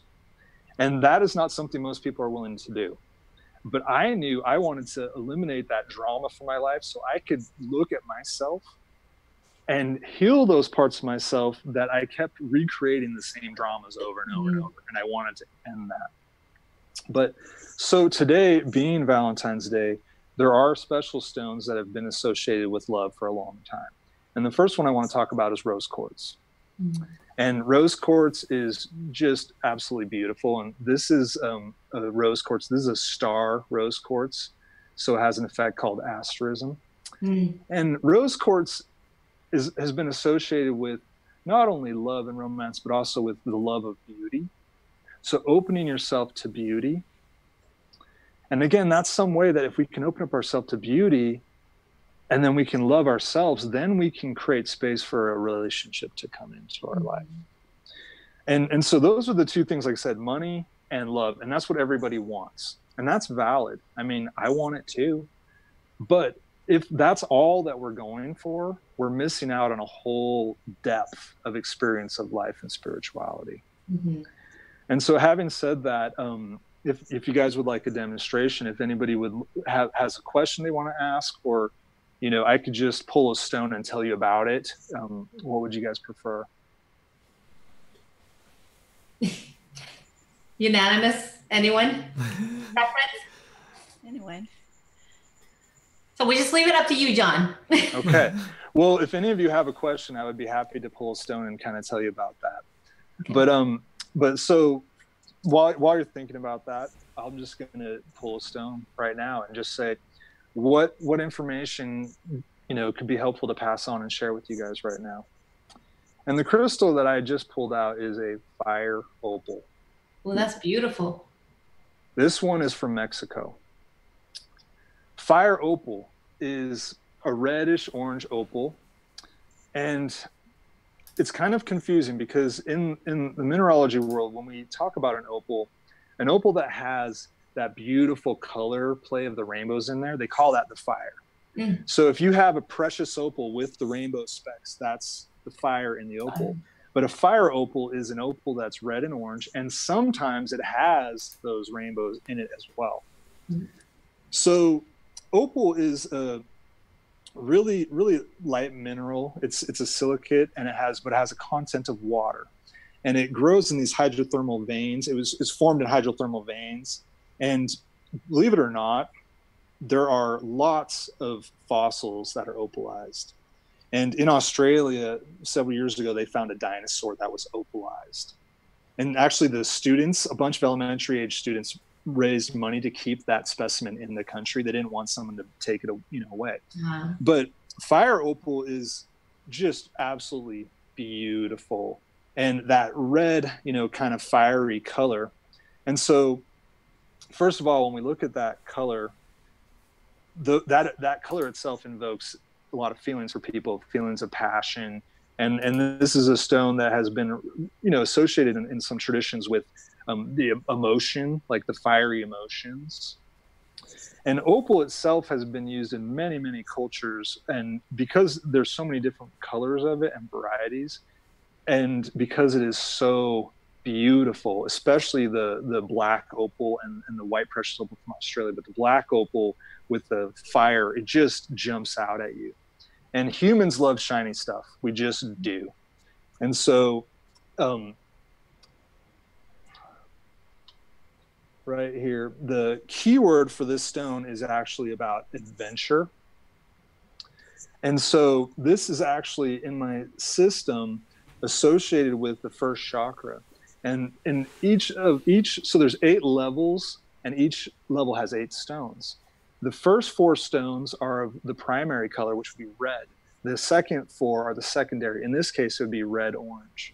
And so the first level of being is just survival. You're born, you have your family, you're growing, and it's just survival mode. Once you move beyond that, you shift in, and this level represents adventure. Okay, and so it's like investigating, and the archetype would be a scout.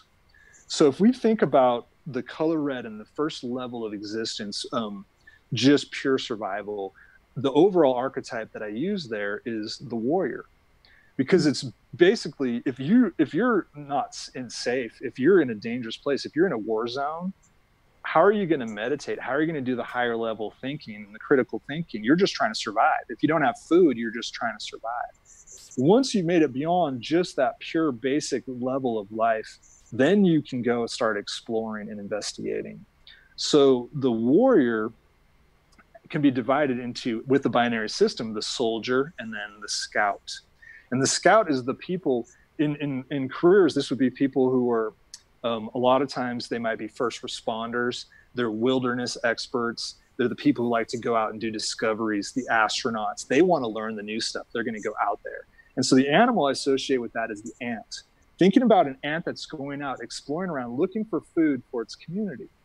And so the idea is about exploration, getting out of your comfort zone, going out to find something new.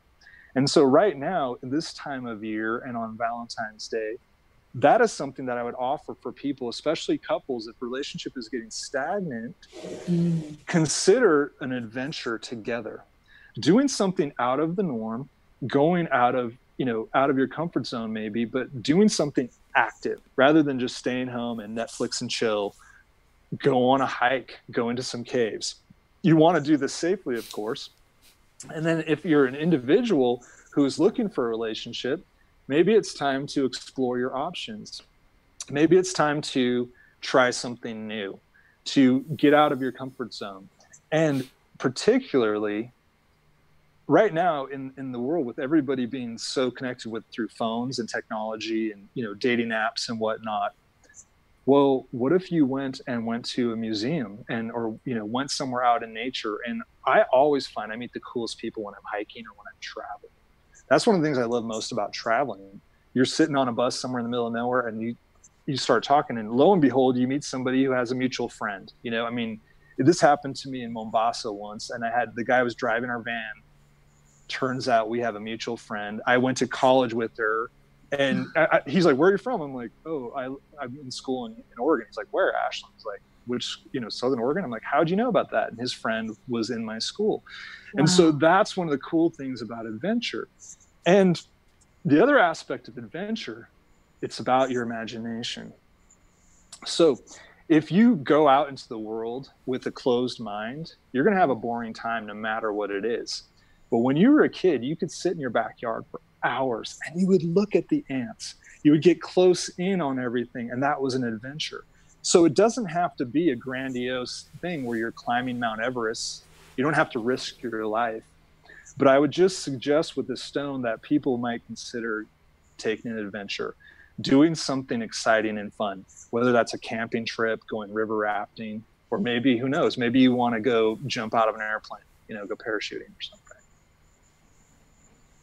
So in terms of the time of day, the color red, and we begin at the time of day would be dawn. If we were looking at a day, it's right when the very first ray of the sun comes up. And so specifically, this stone is 7:52 a.m. That's if we use 6 o'clock as the kind of keystone for that time. Now, in terms of the time of year, it would be spring.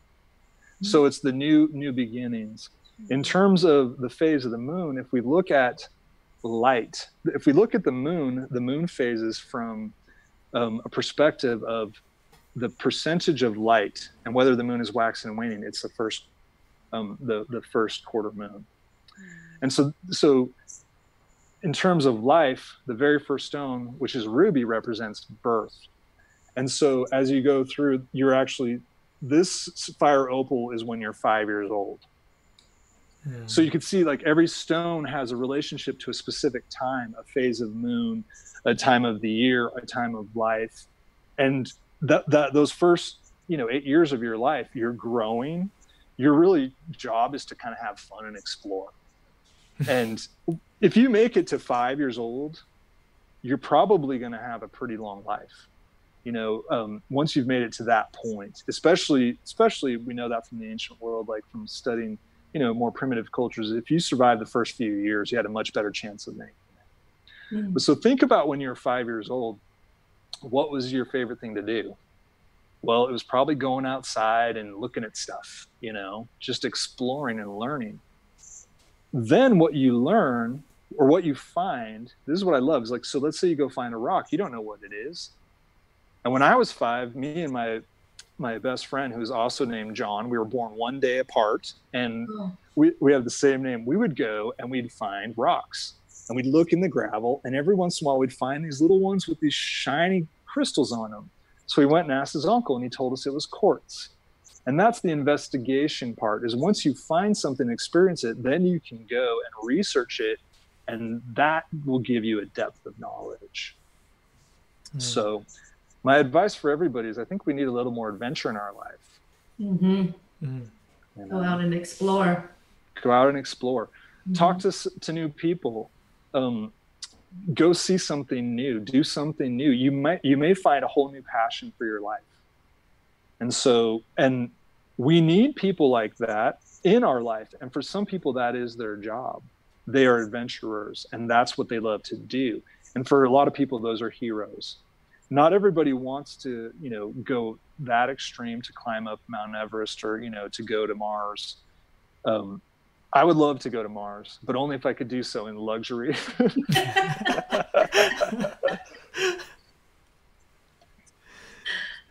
And so with that's just an example of with one stone. But what I do a lot of times with people is I will do a read where we'll pull one stone for your feminine side and one for your masculine side, and then a third one for a balance point. And I will do this a lot for relationships too, the same kind of thing. So there's lots of different ways you can pull multiple stones in different spreads. But if we look at the Tai Chi and the yin and yang and these polarities, they all exist within us. And in order to be whole, we have to embrace both sides of ourselves. And I think this is really important right now because things have become so polarized politically. And that is actually filtering down to the family level, but it's even deeper. I'm really concerned with the shaming that's going on all the time, and the lack of tolerance and the lack of openness and discussion, because it's now, I believe, starting to seep into our consciousness to where people are going to be censoring themselves before they even speak, because everyone's afraid of saying something wrong nowadays. Yeah. And I certainly do believe we need to evolve and we need to empower people and be respectful, but it has to be in a way that's open and not so judgmental. And so by balancing our sides, once we realize, oh, I have a feminine side too, I have a masculine side, and that's okay. And actually that's good, because that's what being whole is about. Then as a man, you're not going to look down upon women. And as a woman, you wouldn't look down upon men, because you realize that's just an aspect of yourself. Right. Turns out that was the original philosophy behind a lot of religions, but over time it got flipped. And so one was said to be better than the other. And I'm telling you that lightness and darkness are both equally important. And here's an example. Without the sun, would there be any life? You know, if we didn't have darkness, we wouldn't really understand what light is. And without light, we wouldn't be able to appreciate the darkness. So the hottest day, the longest day of the year in the summer, it's just brutally hot. The shortest day in the winter is so cold. Most people like spring or fall. It's where things are in between. And that's what I try to teach people, is not to be so extreme, to try to find that middle way, just like Buddha taught and so many other great teachers. And in particular with the colors that I use, if we use them energetically, the colors in white and black in a lot of traditions are considered too powerful to bring into our body. And so we want to use the colors of the rainbow. And so I have red, orange, yellow, green, blue, purple, black, and white. Those are the eight main colors I use. The black and the white are the heaven and earth, the source. And I think of it as the sunlight shining through a black cloud, that creates the rainbow, you know, a rainstorm. And those 6 colors then correlate with the first 6 chakras. So that's kind of how it kind of works. And I really believe that we need to, as a society, as a humanity, as individuals and as families and communities, try to find some more common ground, because with social media, I feel, and that has really helped exacerbate this problem. But right now, the extremes on both sides are getting all the attention. Yeah, and we're bringing that, I think, the more that the group are bringing light to, will shift that. So continue to send love and light and stay in that state of balance, you know, and the spaces that we hold will allow these souls to really recognize is that there is more than that polarity aspect. So Portia want you to pull a stone for her. Okay. All right. Would love to. And do a reading for her. Well, Portia, it's your lucky day. This is iron pyrite, known as fool's gold. But this stone is actually a representation. It's the alternative for gold. So I have 64 stones I use, but each stone has an alternate, because not everybody can afford, I can't afford a chunk of gold that big right now. Someday I'll get a real one. But this is actually the representation for gold. And so this is on our 3rd chakra. Starts with the color yellow. The first 4 stones in my system are bright yellow, and the next 4 are kind of more gold. This is the last stone on that series. So the 3rd chakra is associated with power, abundance, you know, wealth, and money. And in my system, you start off always, the first stone represents you.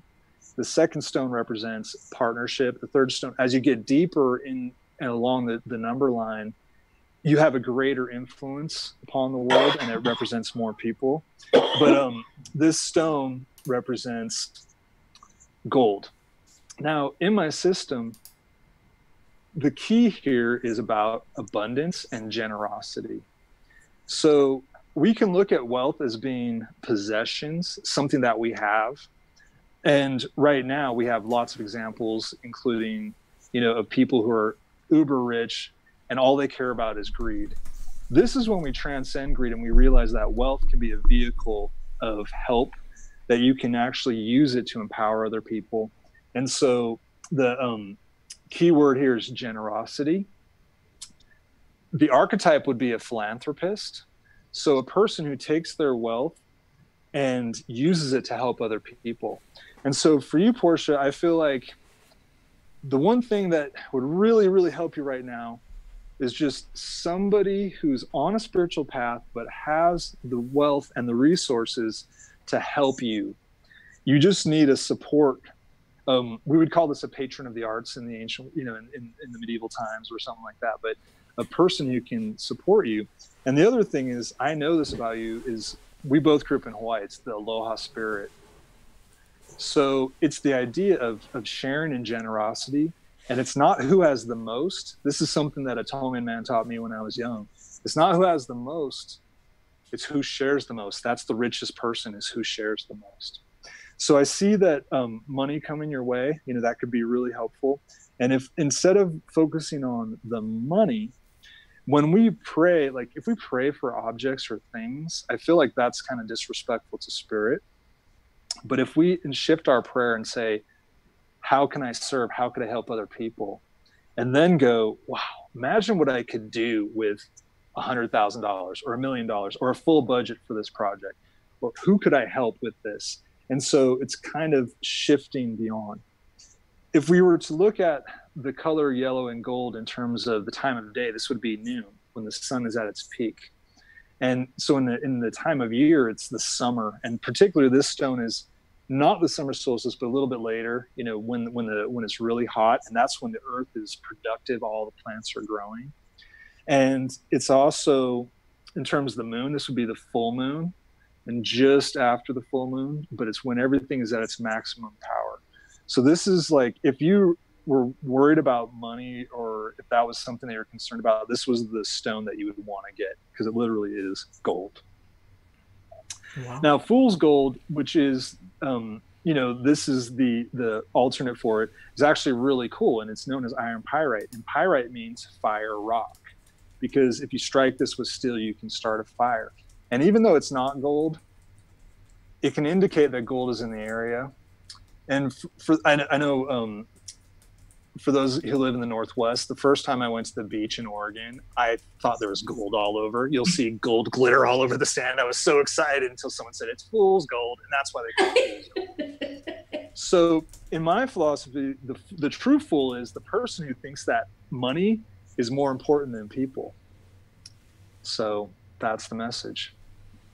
That's awesome. I know that Portia is going to join us in a little bit, but while we're waiting for Portia, do you want the group have any questions for John, or have John share his information? What do you want? I have one last divination question, if that's okay. Yes. I wanted to know, what's the outlook for this year for our country? It's a really good question. Would you like me to look at the stones? Pull a stone for that? Sure, yeah. Okay, let's look at it.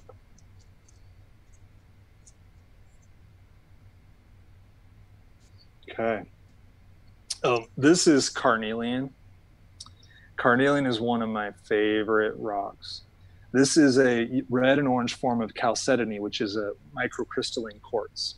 So it's in the agate family. But this is a stone that is actually sacred all around the world. So Muhammad was said to wear a carnelian ring. You'll see it a lot in the Middle East. It's sacred in India to Native Americans, and it's actually one of my favorite stones. Carnelian. And you can find carnelian in the Northwest a lot, like on the beaches, and in fact on the rivers in Portland. So this is the stone that represents courage, and it would be a protector. And so I feel like this year, people really are, what we need in our country is we need to have the courage to look beyond those through the binary lens of just this or that. But more importantly, like this is a 3-year. So this is a year of creativity. It's a year of passion. And this stone is a crystal that is creativity and passion. It's associated with the second chakra. And actually, Roman soldiers carried this into battle to give them courage. And they made their signet rings out of carnelian because carnelian doesn't stick to wax. So they're wax seal rings. Oh. So like I said, it's been used for a lot of different stuff. And I think the antidote, to be honest, with what's going on in the world today is creativity.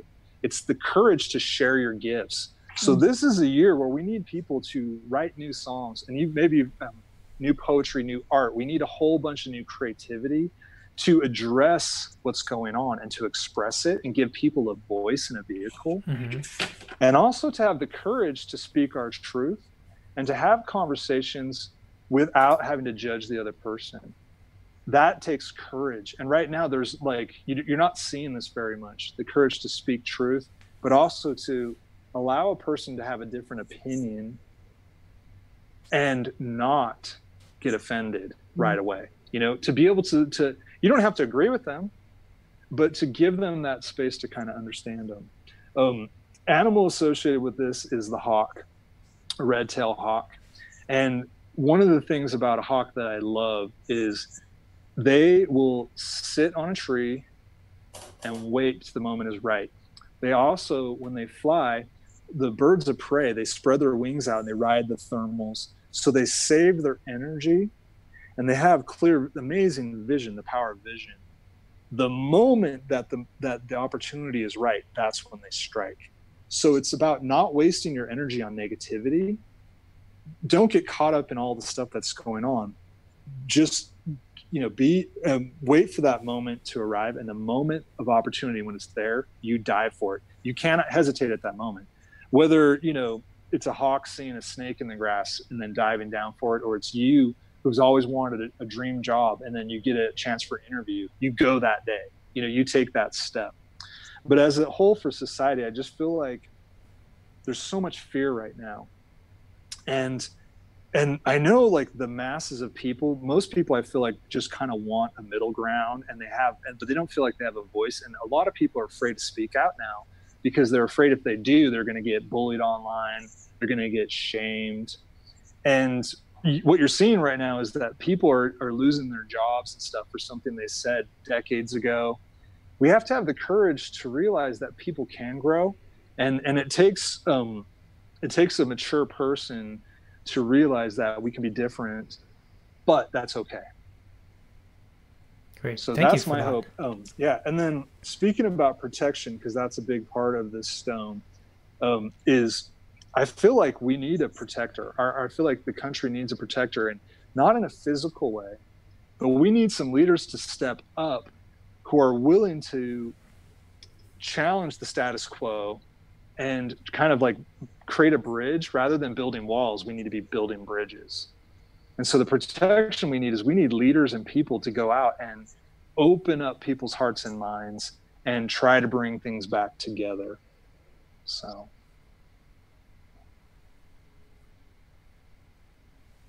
Awesome. John, surprise. Yes.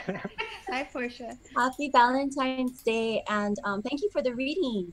Yeah, you're aren't my welcome. friends like brilliant? I'm listening to the show and I'm like, James is so cool, telling light workers to get out there and show up, and John's like an encyclopedia crystal magician, just like really amazing, and gave amazing reading. So thank you. Yeah, you're welcome. Yeah, Dr. Judy just wanted me to drop in and say hi because, you know, I told her, I said, no, I want John to have his own episode because he's so amazing and brilliant, and share that with them. And she's like, well, I'm getting the feeling we could have some yin and yang. And then you just spoke about it.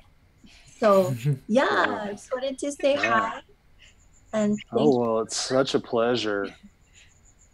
Absolutely. Thank you so much. Yeah, thank you so much. John, so can I ask you this, like something fun to do? Because I told them you're like so musically talented.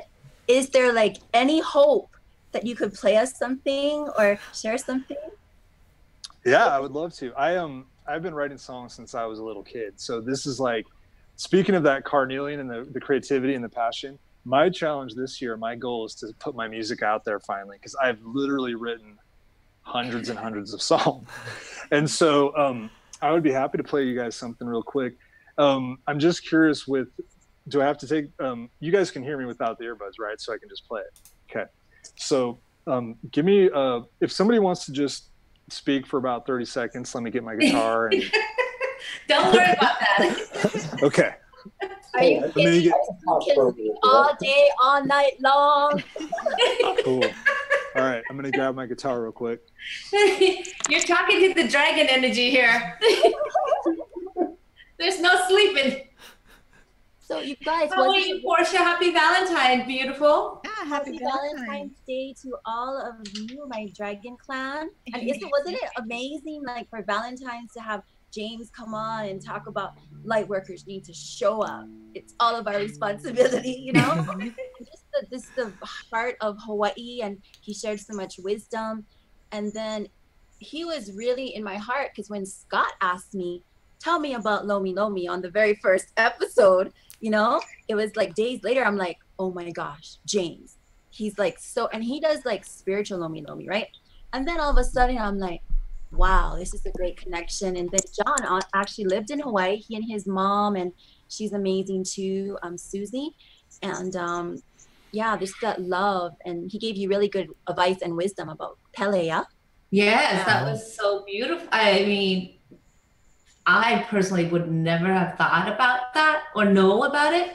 So to have that coming from, you know, James sharing that wisdom with us, it's true. I mean, it is sacred land when you go, you do, but to really respect that and honor the land, honor the fire, and you know, you're there for the wisdom and transformation, so it's a beautiful thing. And then to have John come on and like Christo, you know, amazing wisdom, and you can tell they're very old souls, you know, these two people. And honestly, you know, his background, John actually has worked, he's in concerts, and he's written over 1,000 songs, and he's getting into music videos and really cool, amazing things. And you know, we like to have fun on this show, right? Oh yeah. That's why we pop in all the time. I'm like, what could be fun on Valentine's Day? I'm like, so yeah, let's have John play us some like high vibrational music, and let's get this show on the road. Okay. So like I said, I've been playing music my whole life, but I love world music. And one of my style, like what I play a lot of, is I was really inspired by Hawaiian music. So I play slack key, and I've always loved Celtic music, and I've loved Indian music. And so I mix a lot of these things together. So I just describe it as a potluck. It's like, okay, we got some lomi lomi salmon, I got some curry over here, I got some steak, I got a little bit of this, I got some falafel, because that's the Hawaiian style. We bring everything to the table, and we all eat together. And I love all kinds of food, and that's kind of what I do musically. And I'm going to play you guys a song that was inspired by my mom, actually, because one day she just said to me, she gave me a Cleopatra, which is a bottle, you know, for perfume. They're these Cleopatra bottles. And there's a story that when Mark Antony left Cleopatra, he gave her this bottle and said, collect your tears while I'm gone, so that I will know if you really missed me. And she said, well, you should write a song about that. And I said, show me thy tears and I'll show thee mine, the proof of harder years, severed times, so we may sip on lover's wine, the salty brine that made thee mine. And this whole song just wrote itself like that fast. And I'm just going to play you some of the musical part to it.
Wow.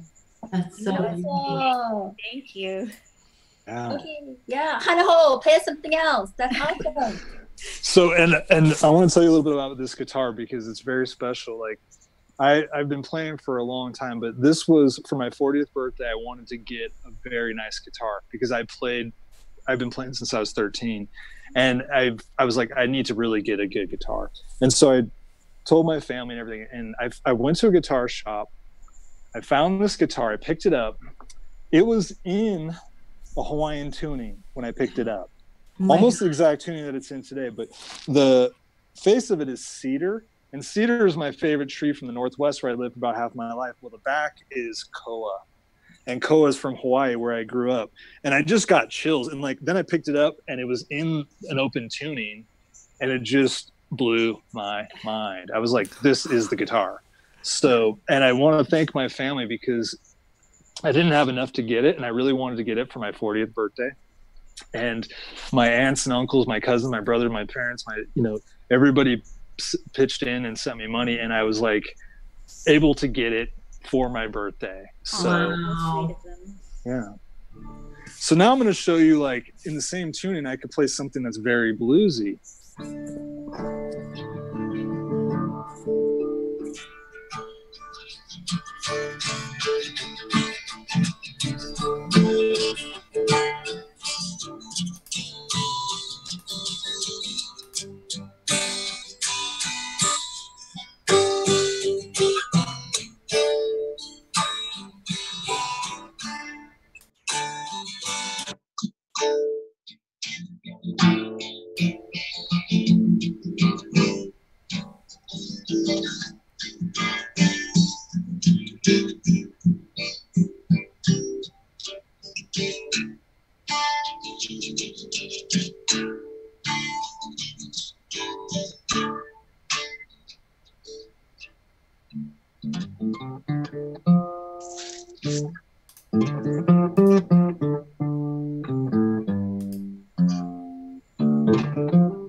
Nice. Wow. Amazing. Thank you. Thank you. And so what I love to do is weave these sounds together. So when I'm playing, like, I might play that and then it'll go into the other thing, and just weave all these different things kind of into one big long piece. That's pretty And cool. and the very end, that last little part there, I call that Cosmic Blues, but I actually first performed that in the late 90s in Ashland, Oregon with Activist Theater for a fundraiser, and it was a presentation of the Forest Service. So that was music I wrote for a play called How to Fell a Tree. And so I want to give a shout out to them, my old friends from college and from Ashland. So Wow. yeah. That's so sweet. Yeah. That's amazing. So I know we're at the top of the hour. We don't want to take too much more of your time. Portia, is there any other last minute that you like to share with us and John?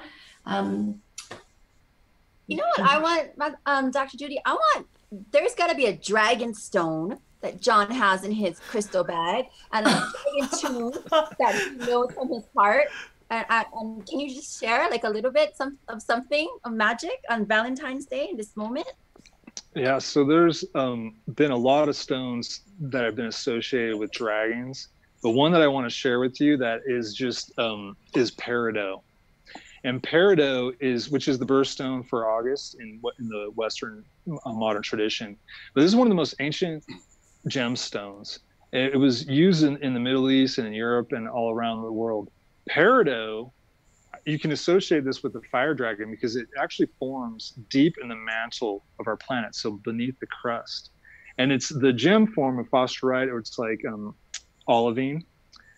and it is extruded with volcanic blasts. So I want to bring in Pele again to this, because when Pele releases her fire, these crystals are shot through the sky. And you can actually find little peridot crystals in the beaches in Hawaii. I would find them when I was a kid, and they look like they're lime green. They kind of look like beach glass that's been tumbled down. And so that's they're just beautiful. And the color of peridot just is so alive and that bright green, happy. They were associated in many traditions with solar power, the solar energy, so that's sunshine, not fire.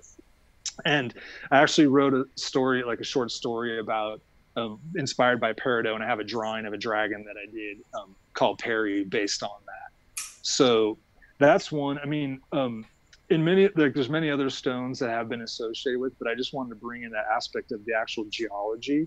And there is a theory that those green crystals mixed with the white sand helps create that beautiful color in the beaches in Hawaii. Oh. But you can find peridot in Arizona, in Utah, and a lot of places where there's volcanic activity. They're usually very small crystals. The other thing that's really cool is peridot has been found in meteorites from space that have hit the Earth. Wow. So there's some, and they're quite expensive and they're kind of fragile, but there are these crystals that have been found. And I just think it's really amazing to think of something being that deep beneath our planet and then being extruded out. And, as a kid, I would just find these things. I didn't know what they were, but that was the discovery part. It's some glass. And someone's like, no, that's actually a crystal. It's like, wow, I found a crystal. It might be small. And usually peridot is quite small, but that is a beautiful stone that comes from deep within the earth, goes through this process of transformation, is brought to the surface. And the way I like to teach is metaphorically. So let's just say, like, that could be a metaphor for something that's buried deep within us, that in a moment of crisis comes out and we discover something beautiful about ourselves. Mm-hmm. And sometimes it takes that for us to change, because most people aren't willing to do the work when it's easy. When we do it when it's hard, when we actually have to. We wait to the very last minute, and then it's like, okay, I surrender.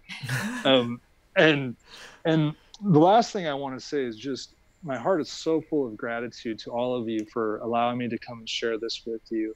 It's a true honor, and it's just been an amazing experience. So thank you so much. And again, thank you to Portia for making the connection. But thank you guys for holding space and doing this, because this is that part of courage that I was talking about. It takes a lot of courage to put yourself out there.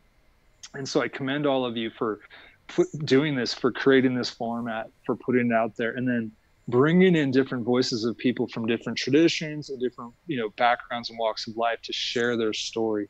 Because the more that people come on, the more people hear these things, then it opens the door for others to come forward too. And we need everybody right now. We need all hands on deck. Yeah. So mahalo. Thank you so much. Yeah, thank you. And the biggest thank is Portia. She's definitely the connector. Yes. She's definitely serving humanity and Gaia through the spiritual realm. Definitely is. Can't thank her enough for connecting us with you and James and many other special guests that have come on our show. So we are really, really blessed to have Portia. Yes, she's amazing. Yeah. And thank you for coming in tonight. Thank you. My pleasure. Dragon family and clan, and to know John and his family and Susie. And John, you didn't play our music. We have one more flow of music. You have to play for us. Anything you want to play. Well, we can end the show with the music. Because music actually lifts the vibration, just like the dragons ascend up. Yeah? Or do you guys need to go? We just want to hear one more song, right? No, we just want to make sure we respect John's time. Oh, John loves this, right, John? You could do this all I do. I'm just trying to think of off the top of my head in this tuning if I know anything else. Whatever you want, just flow like the dragon. Okay. Show us your magic.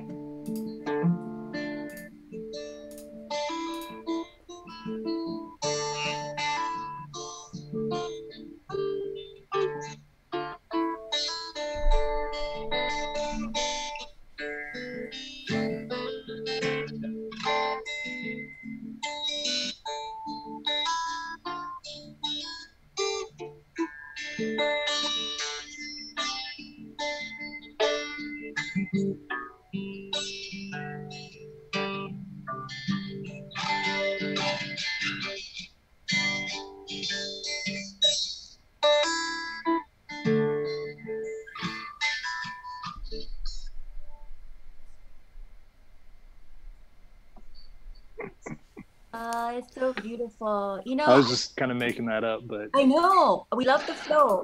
I love it. Thank Loves you. the magic. And when you can come with the magic of the moment and on Valentine's Day and all your crystals and dragon energy and just that love, it's so beautiful, you know? And you know, you see John's face light up when he talks about crystals. His eyes get really big and he, you know, his soul gets so big. And then when he plays music, and you guys got 2 for 2 tonight. wow, my pleasure. Yeah, that's awesome. I wanted two. We got you as well, Portia. Dr. Judy, I wasn't going to do it. I was like, no, I want John to have his own episode, James have his own. But then she's like, the yin and the yang on Valentine's Day. And I'm like, okay, feminine energy, masculine energy, you know? But all I have to say is this. When I was listening to everyone talk tonight, I was like, my friends are so cool. You know, they're so magical. Every single one of you and what you're trying to do for the world.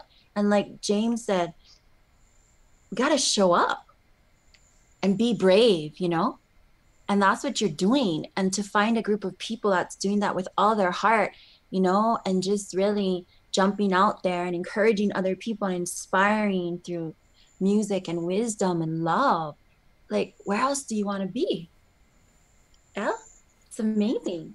So thank you, Radiate Up. Thank you. Oh, love you. Magical tonight. So happy. So, yeah. Yeah, you know, I could see the collaboration working with John as well, with his in-depth wisdom of the crystals and science. You see that the future of how John was saying that, you know, we need to step up, we need to collaborate for humanity to grow. I mean, the school, the elementary school, every teacher who is watching should take John class, especially science classes, where they can implement these crystals and make it fun for the kids so they can expand their horizon, so they can become more creative, and that we can shift the world through our children. And the teacher has the responsibility to do that, because if we want to impact the world, we have to start with our children.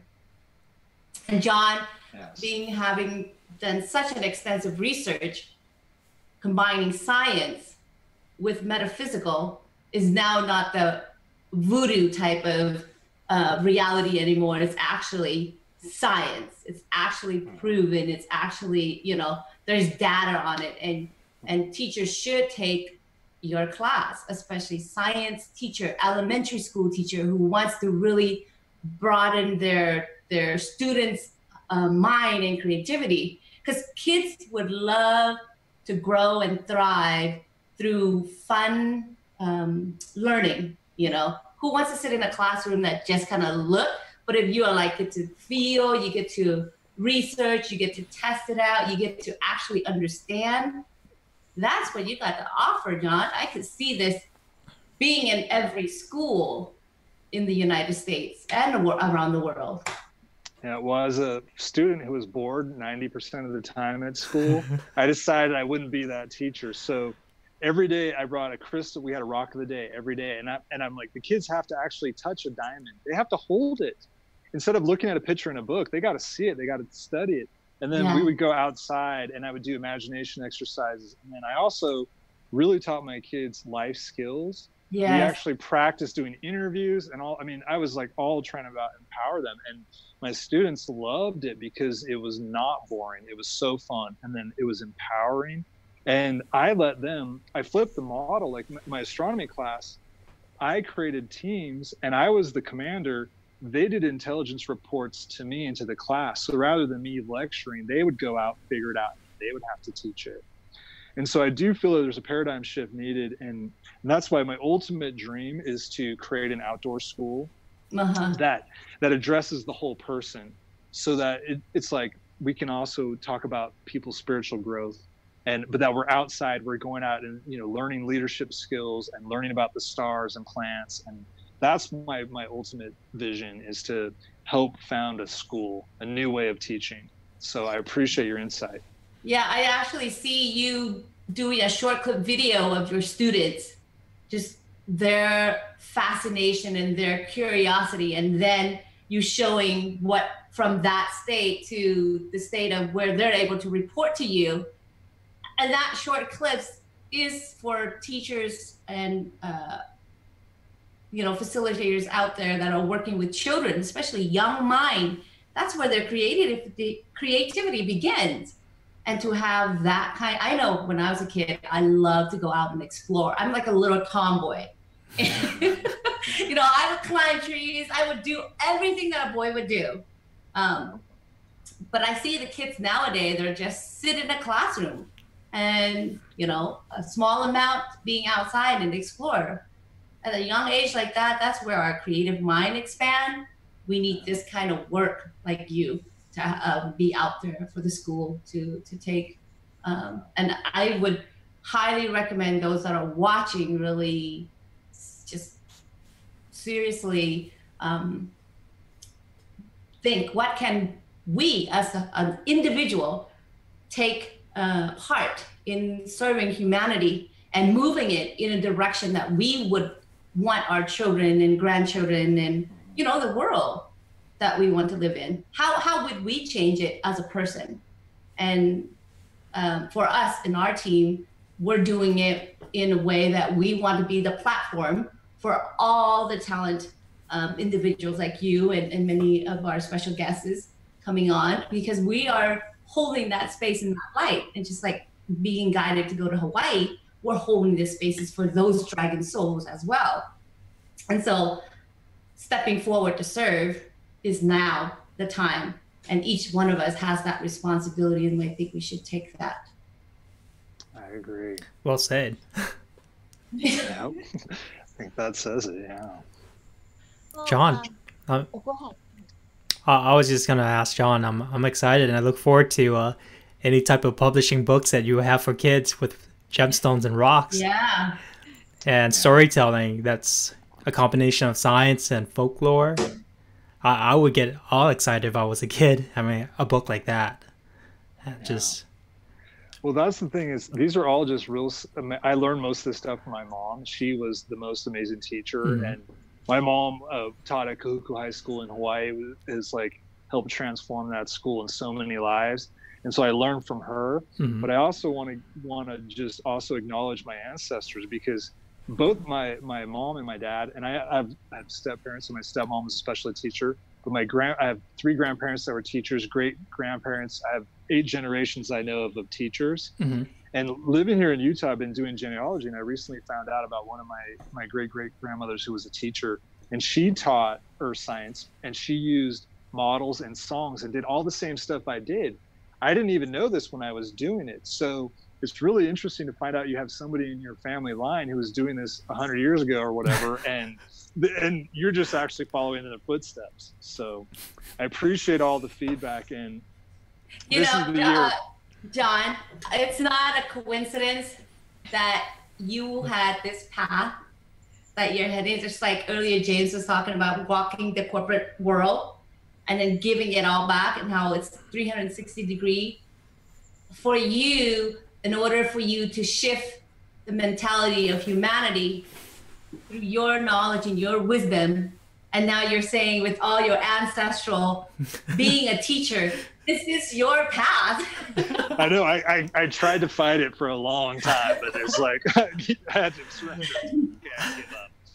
And then that's where that's just the way life goes, It's like you've got to follow your passion. Yeah, and you have it so beautifully done too, and ready to really take and shift humanity. Because the way that you were describing, and thank you, Portia, for connecting us with John, because we were saying how children thrive for these kind of new material if we can introduce it to them. And we all have children, so if especially Jung and Vivian, they got very young children who are fascinated, who are eager to learn.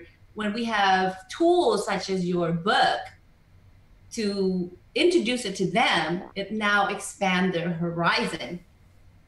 And I can see this going. And so a short clip video of what you're doing and really putting it out there on Facebook and YouTube. And Portia is so good at connecting.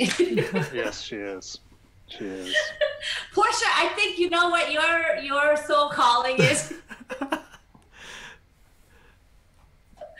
Portia, did we lose you there? No, I'm just listening to all this magic. Go ahead, Dr. Tell me what I need to know. Go ahead. You already know, my dear. I know. I love to see people laugh. It's so fun. And I know, I told you I'm listening to John and I'm like, he's so inspiring to children and to, like, can you see his YouTube channel? Like with music and crystals and really just like showing kids and adults. He's fascinating. He's like a walking encyclopedia. Like literally, I don't know too many people that know the history, the color, the time of day that this crystal is associated with. And, you know, what's going on in your body, what's going on in your life. And, you know, it's really quite magical. You know, that's why I said I have the coolest friends. I'm literally listening to the show and I'm like, wow, how did I get so blessed, you know? And then your show where you can actually have a platform that these people can share their gifts. Isn't that what life is made out of? When you listen to people connect with their passion and with other people that are so full of love, it's like, I'm just in the right place. How did I get so blessed, you know, with these magical friends? Next thing I'm feeling, Dr. Judy and Dragon Clan, is putting together like a summit of all of these magical people to teach people. Yeah? You just spoke what Jung had already put out there. Oh, really? That's what I'm feeling. I'm just like listening. I'm like, John would be awesome. James would be awesome. Everybody that we've had on the show would be like so cool. And then people could learn. And then you can have one for kids and children, right? Am I wrong? No, you're right on it. You're dead on. Putting it out there. Yeah. That was the next phase, was the summit. Absolutely. And then later, by this time next year, it's like summit in Hawaii for all these people. Wouldn't that be great? John would love to go back to Hawaii. I would love. You don't have to twist my arm. Well, you know what? We can put it out there. We can call it. We need a name. How we want to have the summit, and we definitely can put it out there in Hawaii. We got to pick an island. Which island they want us to host it in? Yeah, absolutely. Well, I just think like Radiate Up Summit. That's kind of cool. Yeah, but we can keep thinking and throwing out, and then, you know, we have some just amazing magic going on. But yeah, and that's what I'm getting. So I just wanted to share that. It's kind of the next level for everything. But you know, it's good to dream on this day, on Valentine's Day, and send that love out, you know? But yeah, John is amazing with kids, and he can talk about how he even taught his kids how to call up people. And remember, John, you're telling me about that, about like finding sponsors and getting slammed, you know, in the face, you know, because that didn't work out, but then how they learn and they keep going and finally tell that story, John. It's awesome.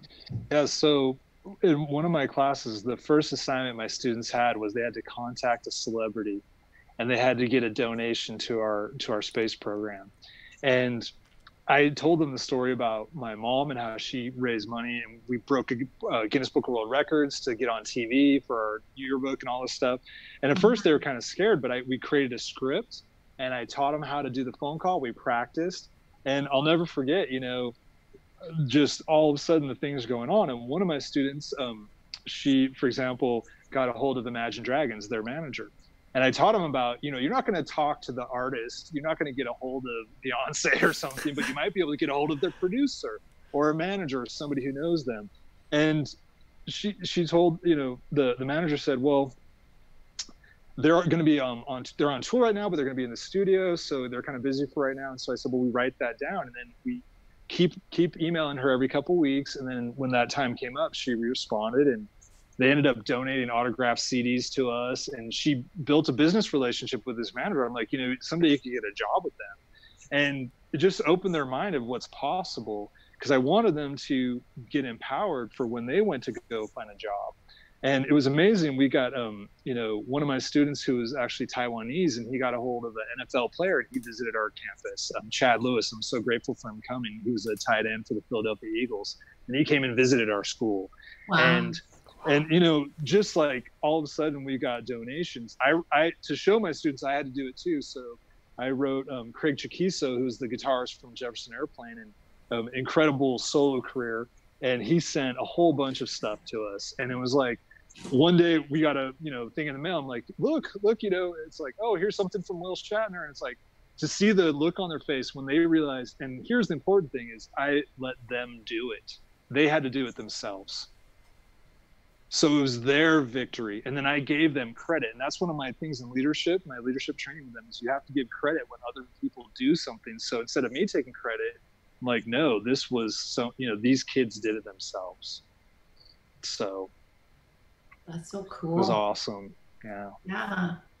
That's inspiring. Anytime when we get to empower other people to step up and really take their true identity as an individual that has a gift within, that is a blessing, because that also empowers us too, that we are able to just step back and allow them to shine. Yeah. And this has been a tremendous gift for me. You have now empowered me with this whole process of this whole experience. And this is helping me now to share my stuff. Like, I know what I need to do. I've been working on it, and this just helped me break through. So again, thank you so much. Awesome. Awesome. Thank you. Thank you for coming on. Thank you for sharing. Portia, what? Okay. Do we want to do like a blessing? Do we want to do like a... So with the summit, we have a concert too, a creative arts concert, music and everything too. Wouldn't that be hot? That would be so cool. We got John now, who's a musician, and Radio Goo. How awesome is that? It's going to be amazing. And then we have people like Scott and you who are beautiful. John, do you see this dragon in back of Scott? He like painted that in 5 hours. Wow. Is that not cool? It's amazing. Yeah, I know. We have so much talent on this team, and to share everyone's gift together, because when we share our gifts, it allows other people to share their light and their love with people, because we're all vibrating at this like love field, So yeah, I think it's awesome. Yeah, and that's so beautiful about, like Portia was saying, is that we're vibrating and we're holding the energy. And the more that we like-minded people stay together and connect, we feed that energy, and then we hold that space for others who are not, ready, but are searching. And the more that we hold that space, the more that we can continue to expand. I always see us as a group is that little pebble that you're throwing into the water. We start off with a small group, but then eventually it'll circle out bigger and bigger and bigger and bigger. And that's how we're going to impact humanity and assist Gaia at this time. Collectively, we as light worker really need to come together and collaborate and work together and hold the spaces for newcomers. And Scott, I heard you were about to say something. Oh, I just wanted to make sure that John saw that other dragon I just painted, because it's the element of mineral. So show us, hold it up. All the stones are. Scott, show it to us. We can't see it. We can only see the dragon in back of you, the big one. Oh, very cool. Yes, I saw that on Facebook. It's awesome in person. So much energy. What's the one behind of it? This is Sketch. Oh. Wow. And I'm trying to do all 5 of the Chinese elements in dragon form. Very cool. So I've got the water dragon, I think about done. And this one, I guess, is done. And I keep finding hidden pictures as I'm painting. So it may have been hard to see in there, but I'll try to do some sketches or other drawings of it. But the Tin Man showed up from Wizard of Oz. I'm kind of hiding in there, but... yeah. I see it now. Yeah, like with Scott, I was saying that he can create that art into like a book called I Spy, having dragons, and then have kids like look at for different pictures and images that he hit in that drawing. Yeah, it's sort of like an I Spy. A lot of faces and strange things pop up. So I wanted to ask John a little more questions about his calendar systems, because I'm really fascinated with that and the lunar cycles and stones. So I started a thing many years ago where I would take my massage stones, which were basalt mostly, and I was challenged to put them outside every full moon. So I started putting them out, then I started doing little patterns, and then I made even better friends with my rocks, and they start to talk to me, and they start to tell me how they want to be laid out. And the next thing I know, I'm making a lunar calendar that substitutes as a color wheel for my crystals. Cool. Yeah, and that was the thing. It was like, oh man, it's a full moon. My rocks are yelling at me. I'd have to go drag them out and put them out. So I started doing that for a long time. And then all of a sudden, I started to notice, I don't know what else to call it, a Mandela effect, but the moon cycle had changed on me, just up and changed. And I remember a moon cycle that would match all Legends of the Turtle, sea turtle, would have a set of patterns on the shell. And as you would look at them, you would count the outside patterns, and you got 28, you know, there, and then you got 13 in the middle. So I was under the idea that we had 13 moon cycles, and we had 28 days, and generally 7, and then a quarter, and then 7, and then a quarter. And all of a sudden I started getting scrambled up. And I started to Google things. It's like, how many days are in a moon cycle? And they'd say 30. And I'm going, wait a minute, it's supposed to be 28. And it started to make me go a little bit crazy, but that's part of the thing that led me to search and learn and study, and then ended up in Washington State, where I met all these guys, and we were playing around up there with rocks and making circles and lunar calendars. So cool. I think you might enjoy that lunar calendar. Yeah, no, absolutely. It's something I do. My rocks want me to do it. I put them out. Very often I'll lay them out in that pattern. So this is something that's really interesting and important. When we look at patterns and cycles, humans always crave perfection. We've always tried to project perfection on nature. So we want things that are even and equal and work perfectly. But when we look at the science, there's actually not just 365 days a year, it's 365.24. And then we have to, you know, add a leap year. That's what we add the leap year to take care of that. So if we look at calendar systems, some calendars in the ancient world would have 10 intercalary days, and they'd have all these different, there's all these different systems. And with the moon, if we look at the moon, this is really important. It depends on whether we're looking at the moon, observing it from Earth, or we observing it as it appears from space. And that's why you get a difference between 28, 29 and a half to 30 days. So whether it's sidereal or if it's Earth-based. And the same thing is true with astrology and all these different stuff. So we have to incorporate imperfection. And so in my wheel, I've done the way I track the moon is it's all based on the actual lunar illumination. So I'm very different in this way, where I've calculated it to the actual number, the percentage of the moon that's illuminated at the time. So for example, for a waxing gibbous moon, when the moon is exactly 75% illuminated, exactly, that's when we'd shift to that crystal. Right now, we're just very close to that. It probably will shift in the next few hours. We'll hit 75% exactly. But when we look at, like, say, a binary system where there's a number of 32, well then, or for example, 16, the number 16, and you mentioned 13 moons. Well, there's usually about 12 and a half moons a year. So some people had 12 and some people use 13. Some people used a 2-year calendar of 25 moons.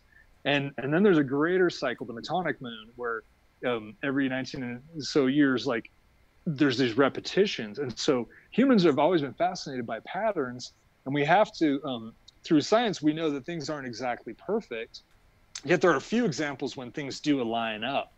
And that's what's using the system of that I've created, the calendar. And I'm not the first. Many people throughout history created similar kind of calendars, but I use it the amount of light that's available at the time and the amount of energy and whatnot. But then we can kind of look, and there's certain times where the in my system, for example, on December 9th, the time of day, the phase of moon, the time of year, and the phase of my life were all in amethyst. They're all in the color purple on the same day. And so you can see where things will line up. And but we have to, and that's where I say embracing mystery. It's important to embrace mystery and then look at science and go, okay, well, everything doesn't always fit in a neat, tidy box. So we have to accept that when we're working with any system. Every system, every calendar has some flaws to it to some degree, you know, and there's some openness. And so what a lot of people would do, they say, well, there's a day out of time. You know, the Mayans did that. And other cultures would say, well, we got 5 days that are holy days that we're just going to add to the calendar. and that's how they would resolve it. So, yeah, it's a really good point. And I think it's really awesome working with the moon and the moon cycles. I think if you start to pay attention to moon cycles, so I track this with my little calendar system, and you start to notice, like, some people feel really good around a full moon. A lot of people have a hard time, and you might start to notice times of year that are good for you, times of the moon that are bad, you know, that help you in your own life, so you can kind of prepare and kind of plan ahead, and then go, okay, well, for some reason I have a bad time on this time of year. You know, some people have months that are just harder for them. So. Yes, some people struggle with Valentine's Day.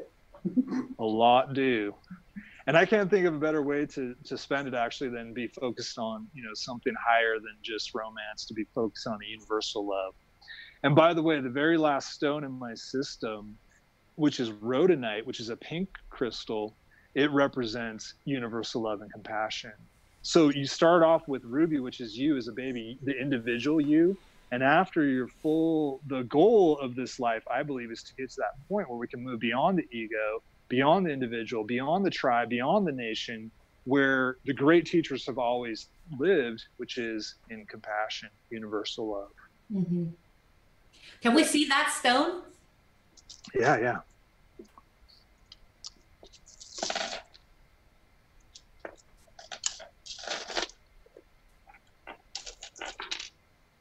Sorry, I didn't mean to make you look for it. No, it's all good. So rhodonite is pink and often has black. Oh. Hold it up real close to it.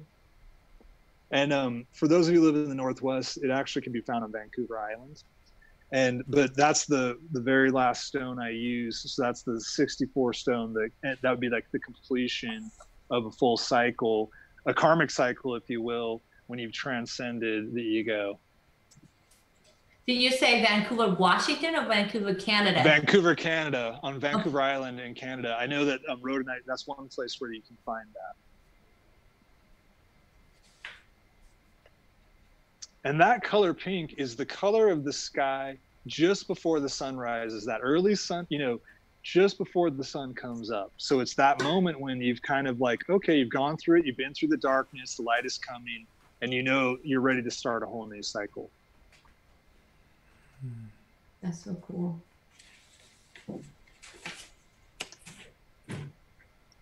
Sweet. Yung, do you want to bless the viewers, or do a reading, or how do you want to?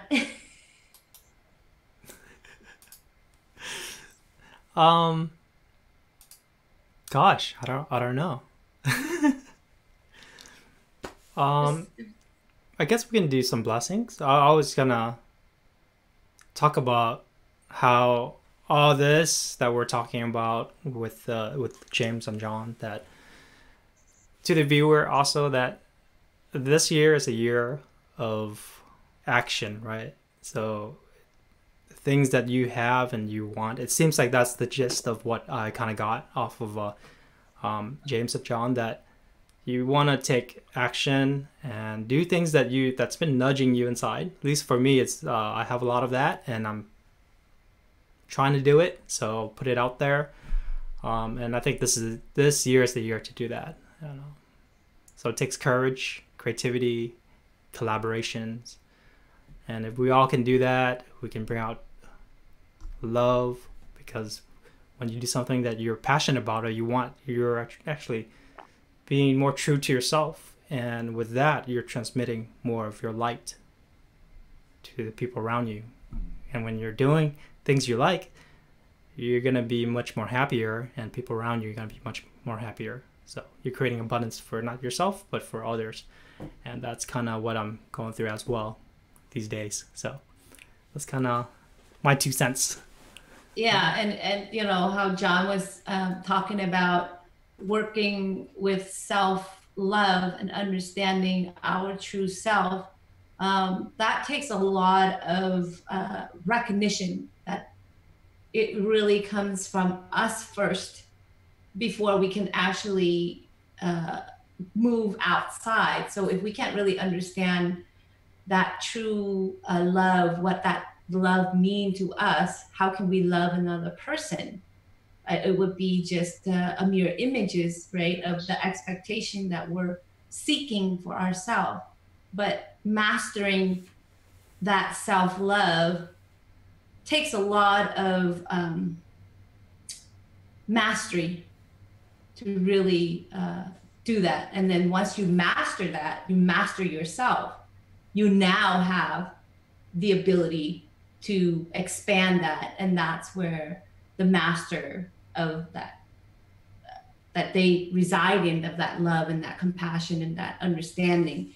And if you look at the masters, they're very reserved in their actions and in their words, because they know that a lot of souls who are new truly have not mastered themselves.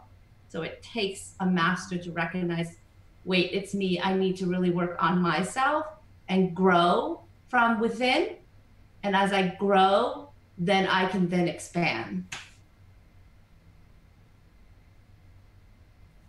That's beautiful, everyone. I just want to add this since I'm here and bring the divine feminine energy in, you know, to complement things tonight. That because tonight's Valentine's Day, I used to not like Valentine's Day at all. And I know there's a lot of people that don't. And I know John was talking about this, and Scott as well. Like, it's not sometimes the happiest thing, and there's a lot of negativity because you don't have another person to be with, right? As far as a relationship, or on Facebook, everyone posts about, oh, I got this flowers and gifts and everything. And everyone's like in a comparative kind of like, oh, I don't have this, you know? And then we already talked about how the world of Facebook is not real. You know what I mean? It's like the best part sometimes of people, you know? Although there are some people that are extremely authentic, I will say that.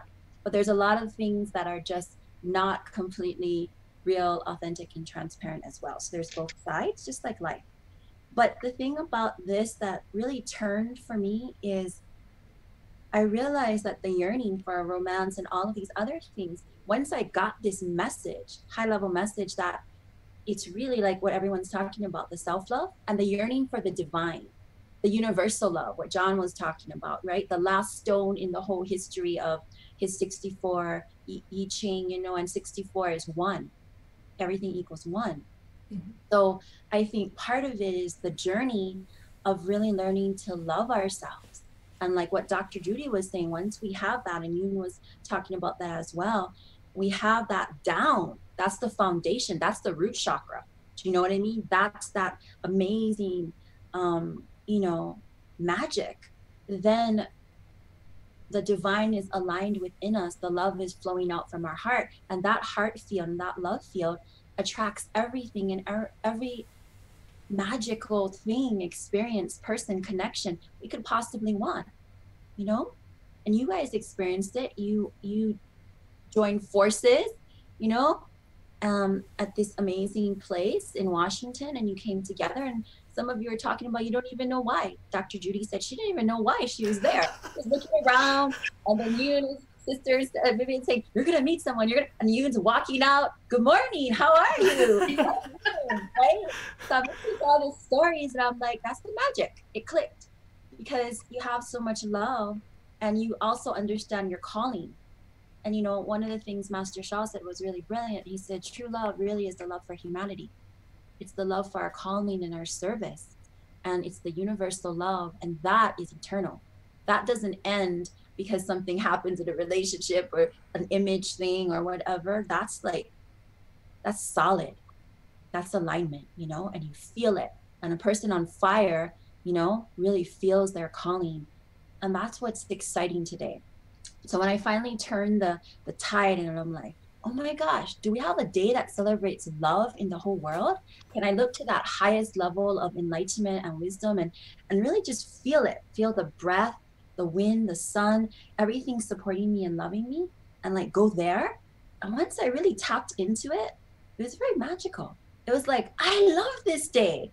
I love you. I'm going to get my own flowers. I'm going to get my own chocolate. If I want chocolate, I'm going to get chocolate. If I want a fabulous meal, I'm going to get a fabulous. If I want to spend time with my friends, I am going to do that.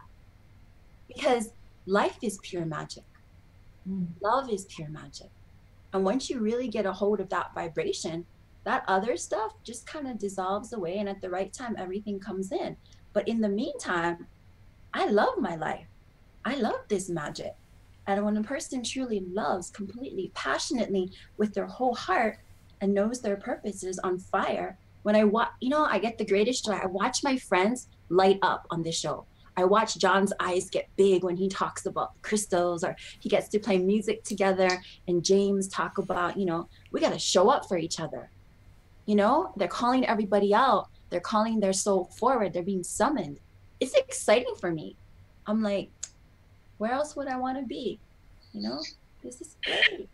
That was beautiful. And since you are the queen of love, why don't you end us with a loving blessing for all and the viewers, and then we'll give John a few minutes to give his information out for the viewers as well. Oh, awesome. But here's what I want to do in the magic of universal love. I want all of us to maybe sing our soul song or give some magical essence together as one on this Valentine's Day. And John can sing or play music. You know, John has a beautiful voice too. We get to hear him sing, but he also has a beautiful, see, I know like all the talents of all my friends. I can just sit back and go, all right, you know, because, you know, I just love them. And love like that cannot be hidden anymore. It's like a dragon, right, in the room. You're gonna have to talk about the dragon. The dragon's too big to not be considered. The dragon will start sitting on you. The fire starts, you're just looking around. You're like, I gotta talk about this dragon. So we talk about their passions and their magic, and you know, it's so fun. So yeah, let's do that together. Let's all sing our songs together, our magic together on Valentine's Day, or just sit back or receive this love and send it and flow. Let's do it together. Is that cool? Oh, Dr. Judy, you are muted.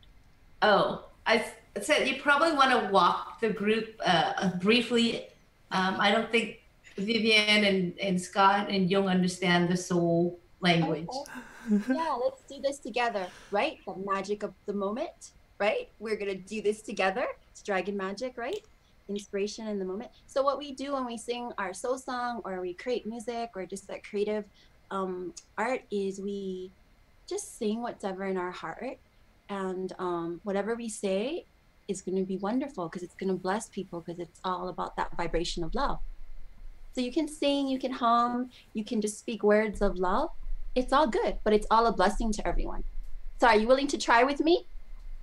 Okay. Wait a minute. I got an okay. I got an really? Of course, yes. I would love to bond with you in this magical moment. Yeah? All right, that's good enough for today. So let's and John's gonna back us up. John's the musical man, right? He can play something or sing something with us. Yeah. Okay, guys, come on. It's only 5 minutes. Start us off. Yeah. Okay. Start us off.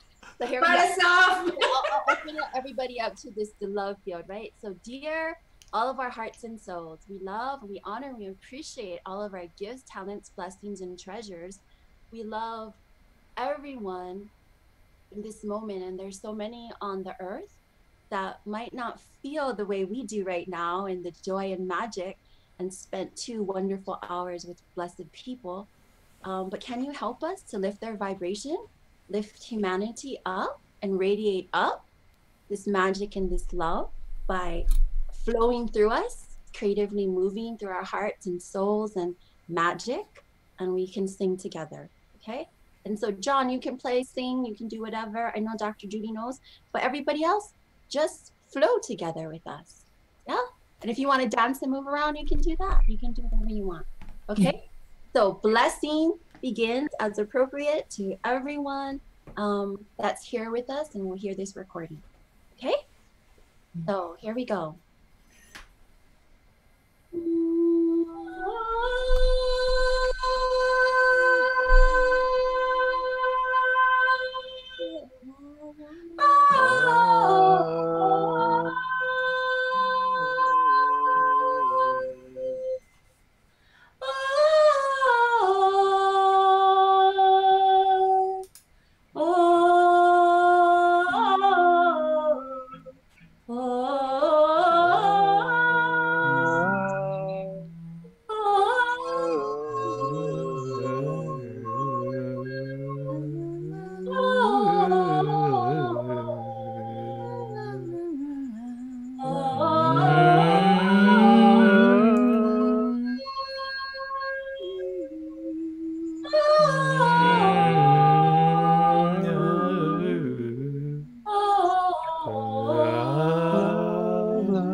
Well, that was beautiful. Thank you so much. Oh, wow. Portia, are you still there? Yeah, I'm right here with you. Wherever you are, I'm right with you. But yeah. That was fun. Yeah, it's beautiful to let your soul sing and your heart open and everything.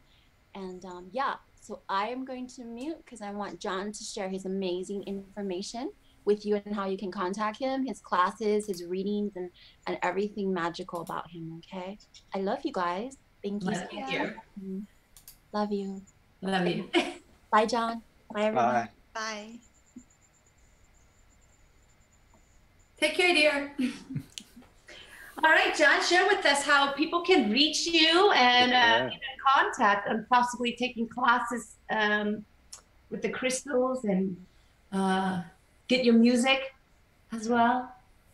So my company's called Crystal Quest LLC, and my website it's thecrystalquest.com. So, and my email is thecrystalquest@gmail.com. But the easiest way to get a hold of me is to just text me, and my business number is 801-669-8848. Because I've always got my phone on me, and you can just text me your name and say I want to, or just give me a call.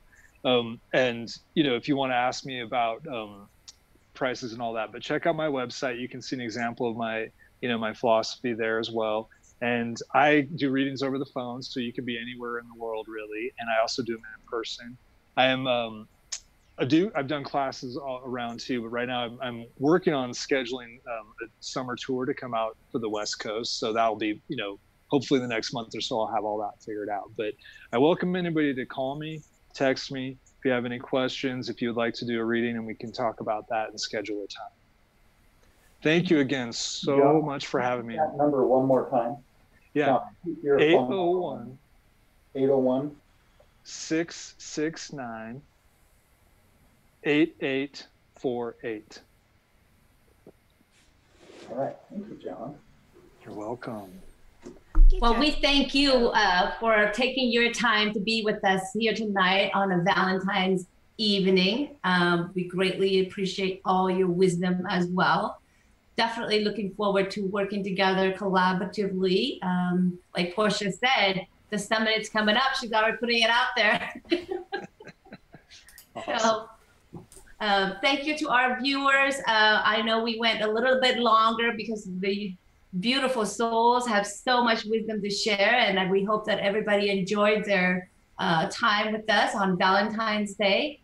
We love you all, and thank you again. We'll see everyone until next Thursday. Have a wonderful evening. Love you, everyone.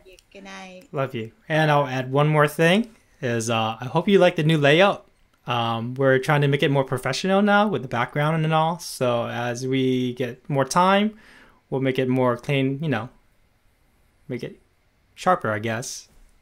Nice and clear for the We'll viewers. continue to fine tune ourselves, right? Yeah. You'll- Yeah, that's the word I was looking for. Yes, And technology. That's our yes. expert right there. Fine tune. Mm-hmm. And don't forget us to check out our website, Radiate Up. We have a workshop in Hawaii next month. So it's about dragon activation. So we look forward to seeing you there as well. Yes. Good night, everyone. Good night. Good night. Good night. Want to log us off or stop recording us? And here we go. Stop.